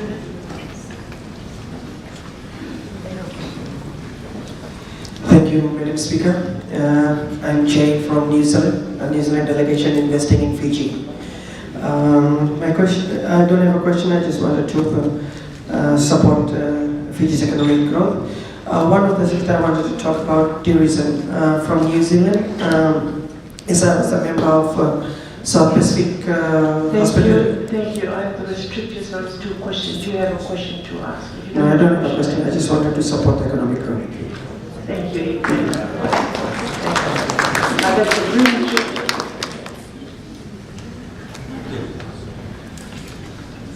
Please be succinct with your question.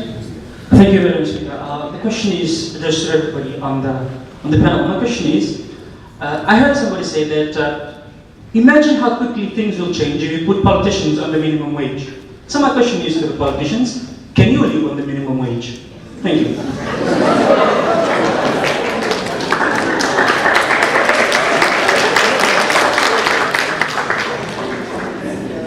You know, these are the kind of questions in university days and everybody gets all riled up.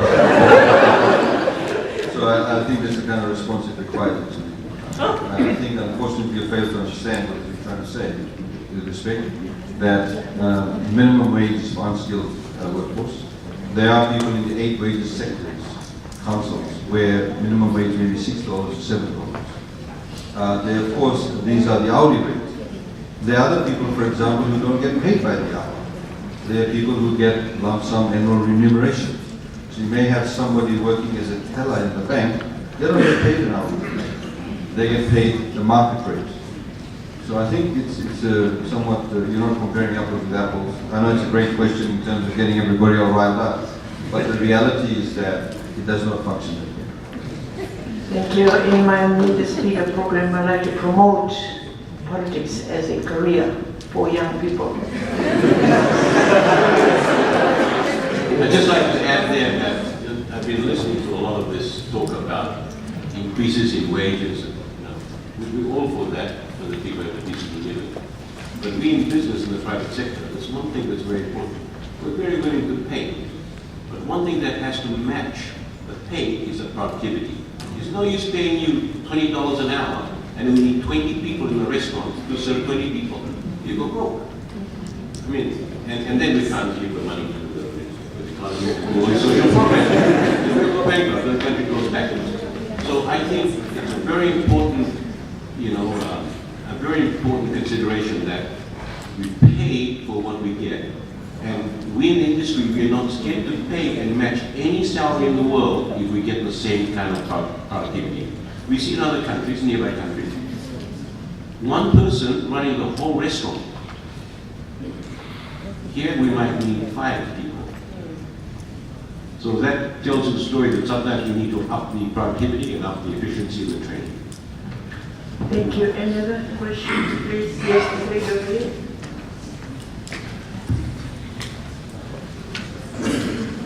Thank you, Madam Speaker. I'm Shati Kulash from Sorry. My question is to Mr. Sito. So you have mentioned 37% tourism contribution to the growth in your introductory speech.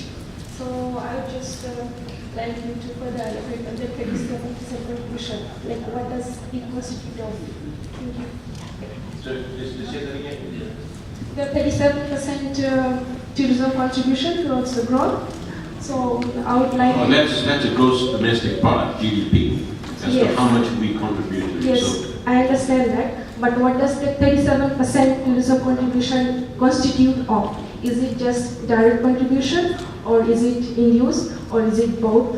So further elaboration would much help me. I think I would have to re-answer that from the Reserve Bank because they gave me the figures. The happy thing is we work by benchmark and the number is increasing, and that's what drives us. Are we going to come up here? I can answer that question later on. Like, I'm learning from the AG. I'll take the question. Thank you. The gentleman here in green language. Thank you, Honorable Speaker. I'm Washin Khan, one of the AFNU staff. My question is addressed to Honorable Minister for Economy. What is there to ensure that right people get the right kind of job? Like, for example, a university graduate qualified in the field of agribusiness, once he graduates, he ends up doing something that is in his area of specialty, not end up doing something in finance or something in administration. Thank you. I think there are obviously two components to it. I mean, and I think I know where you're coming from. The first point is obviously the person who graduates needs to apply for jobs. They need to apply for jobs in the areas that they feel that they want to contribute in or contribute to. The second thing is, which is very, very critical, and I think this has been probably the bane of one of the banes at least of the growth of our economy, and that is an open, merit-based selection system. A lot of good people, for example, have left many jobs, including the civil service, or have chosen even not to apply because they believe that the system will not rightfully give them the right opportunity or equal opportunity to have a proper interview even. There are many people, for example, who have left jobs, particularly the civil service, who believe that they have not been given an equal opportunity to apply for promotions. So this is what we continuously have been highlighting, the Honourable Prime Minister is driving this, that we must have merit-based appointments, merit-based criteria for the assessment of that to apply for jobs. And that, I think, would give you that level of confidence in respect of getting the right people for the right job. And I can tell you, if you appoint the right person for the right job, you can produce miracles. Just from my experience on the tertiary scholarship and loans board, we have an allocation of 85 places for the toppers for agro-based degree courses in the universities. We'll be lucky if we got 15 people who apply for that. And given the land that we have and the base, and the need for import substitution and things like that, and more local stuff in the domain, I think that maybe some of the universities and some of the educational institutions should start to encourage people to take up courses in that direction. Everybody wants to be a lawyer, accountants, you know, and much of that decision is driven by the parents, not by the kids themselves, nor by the needs of the country. This is a priority area for government in this country, and the allocation is there. And I can tell you that we have a lot of places, and I think that's the future with this country. Thank you. Time has caught up with us. I can allow only one more question now. One question. I'm looking for female hand. Okay, first hand up right there for the last question for the night.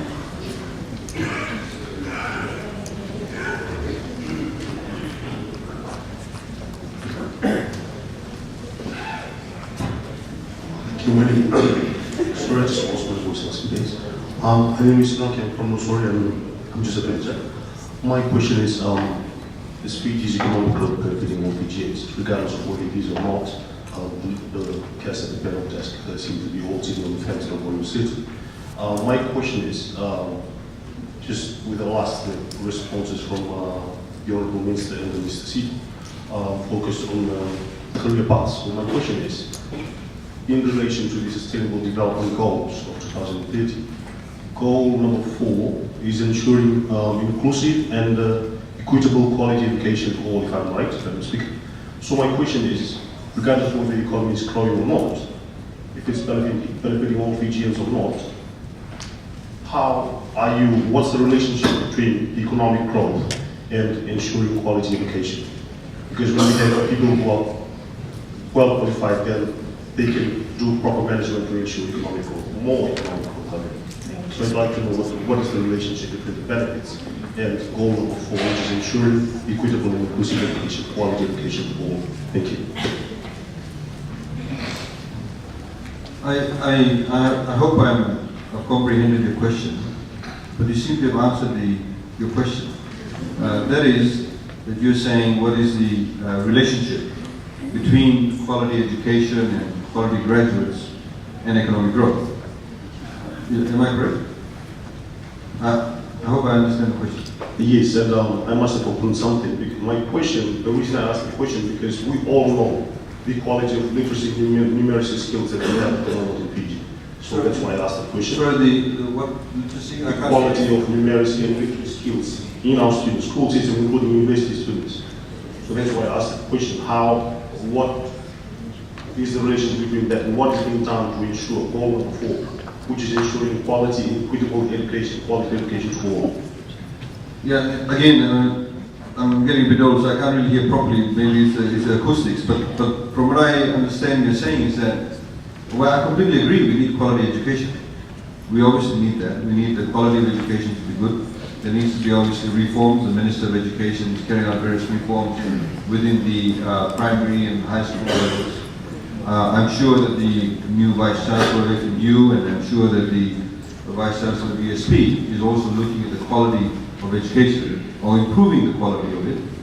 I know in certain courses people have said to us, or graduates from the 2 or 3 universities we have in Fiji, that perhaps not up to perhaps international standards. There has been comments in certain courses. Certain courses they're saying, yes, it is up to international standards. This is why when we introduce new courses, veterinary science is going to be the new area of study at FNU. We have, if you see in the budget allocated, I think in excess of about $4 million, to get the right labs and etc. We have also increased the operational grant for Fiji National University. One of the primary reasons we've done that is so they can pay or attract better quality lecturers. Because people like yourselves, if you're teachers, you need to be paid adequately to be able to ensure that you deliver the quality education that's required. So it's not just simply a question of changing the curriculum per se, but it's also the people who deliver the curriculum. I think that is very, very important. And as you rightly say, that if you have good quality graduates, they will also contribute positively to the economy. I can tell you, there are many areas in Fiji professions. This is why we introduced a new law that fast tracks the application of work permits for people in different selected areas of professional skill sets. We do not have a speech therapist in Fiji. We had one. There's an Australian lady who came to Fiji and she wanted to set up a business. I don't know whether she's here or not, but I don't think we have a speech therapist. Or even if we do, there's probably one or two people.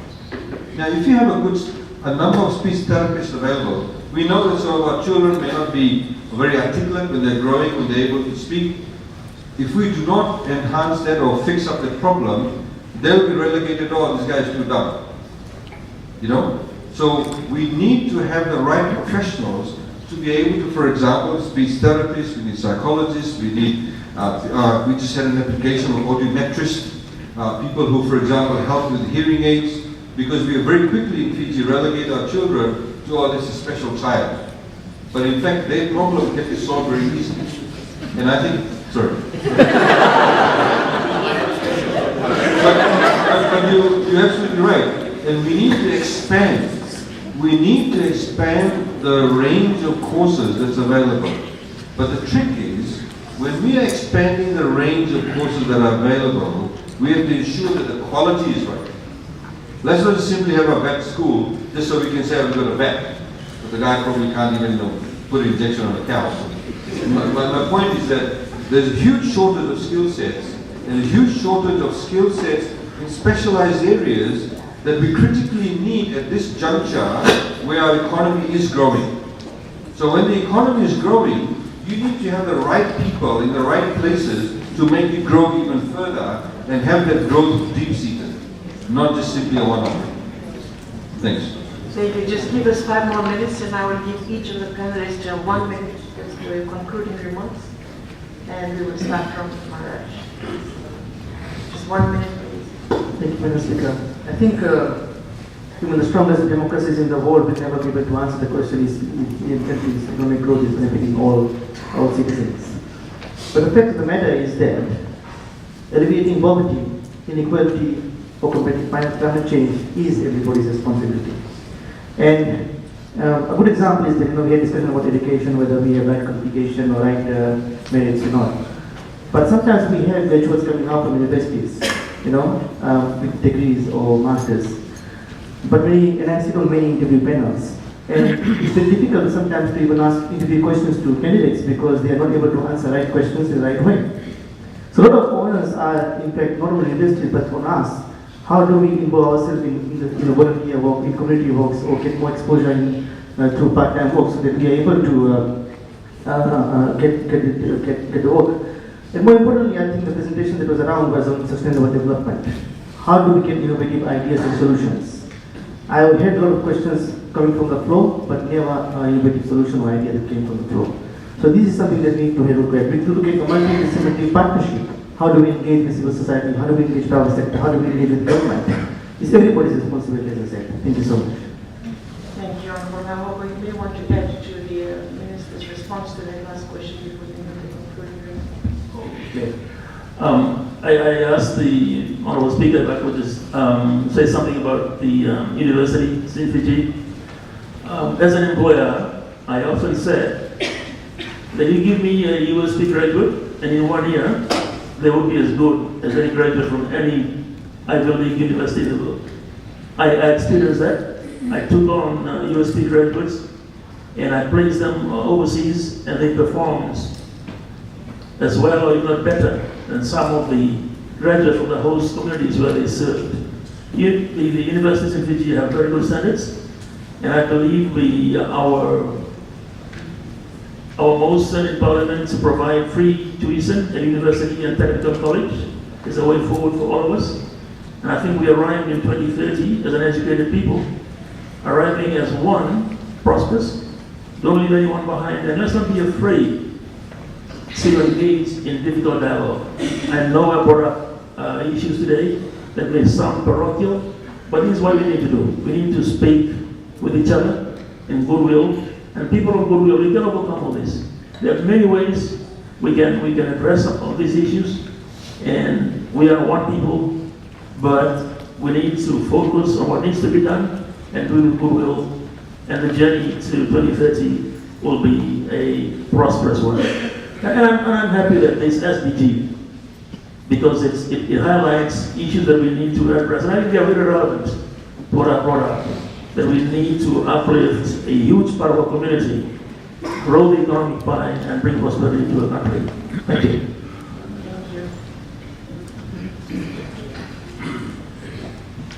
There's been many subjects talked about today, but I'll concentrate on one that I've mentioned, and that is tourism. I think that's one industry by far that is the best vehicle and platform for economic development. It is increasing in terms of its value to the country and the economy. We contribute a lot in terms of the taxes paid. You just calculate $200 budget tax by the visitor, but it applies also for locals. But if you multiply 800,000 by $200, you get about 150 million. That's just one aspect of the contribution. But we just want to thank government for being a responsible partner in the development of this industry. As I said earlier, the development of tourism is mainly in the remote areas, and this is what we need. We don't, unlike manufacturing, we need a port, we need a population, things like this. Cruising, hotels, resorts in the far-flung places in Fiji helps develop and give people opportunity in terms of economic development for poor people in Fiji. I can see them in the foreseeable future until something else takes off. In the foreseeable future, that's the future of Fiji in terms of development. Thank you, Madam Speaker. I think the topic is Fiji's economic growth benefiting all Fijians? I'd like to say that Fiji's economic growth must benefit all Fijians. And that's the focus of government. We need to ensure that whenever we have economic growth, and even when we don't have economic growth, we must ensure that the economy and the policies and systems in place led by the Constitution must provide a realization of the socio-economic rights of all Fijians. And indeed, we can achieve that a lot better. We're able to all be focused on coming together as a nation to be able to address those issues and have these kind of discussions where we're able to come in a very positive manner to say, look, this is the problem, let's find a solution to that, and this is the best way that government can actually put in place laws and policies to ensure that we're able to address the issue of any inequality, or indeed conversely, ensuring that the economic growth is benefiting everybody. Thank you. Ladies and gentlemen, I'll speak from the consumer protection point of view. I can tell you one thing, that inequality exists even at international level when it comes to consumer protection. Yet we say consumers contribute to economic growth. For example, at UN level, they are still running with this one-pager document which is called UN Guideline on Consumer Protection. Why is that a guideline? Why is it still a guideline when we're talking about bad business practice? So we need to improve equality even at that level. But from the Fiji point of view, I can say that the number of policies which are in the right direction. Now the question is the implementation of those policies and whether there will be implementation deficit at the end of the period. So we need to monitor how these policies are realizing on the ground, and this is a good forum where views like this can be exchanged and we can all work towards achieving the equality that we are talking about. Thank you very much. And in closing, I would like to thank each of the panelists for their participating in the debate today, and to all of you for questions and taking interest in this important issue. In particular, I would like to thank those viewers that joined us through the live stream. I would also like to thank the NDP Fiji Parliament Support Project and their donors, the European Union and the governments of New Zealand, Japan and Australia for their support for the speakers' debate. Finally, a big thank you to all the Parliament Secretariat staff who have worked hard to make today's event a success, the success it has been. We will be announcing soon the subject and the date for the next speakers' debate. I might add that there's been numerous requests from the western side to take the speakers' debate to the west, so we'll be considering that as well. So thank you again. We're not going to let them join us for lunch refreshment just out there. Thank you.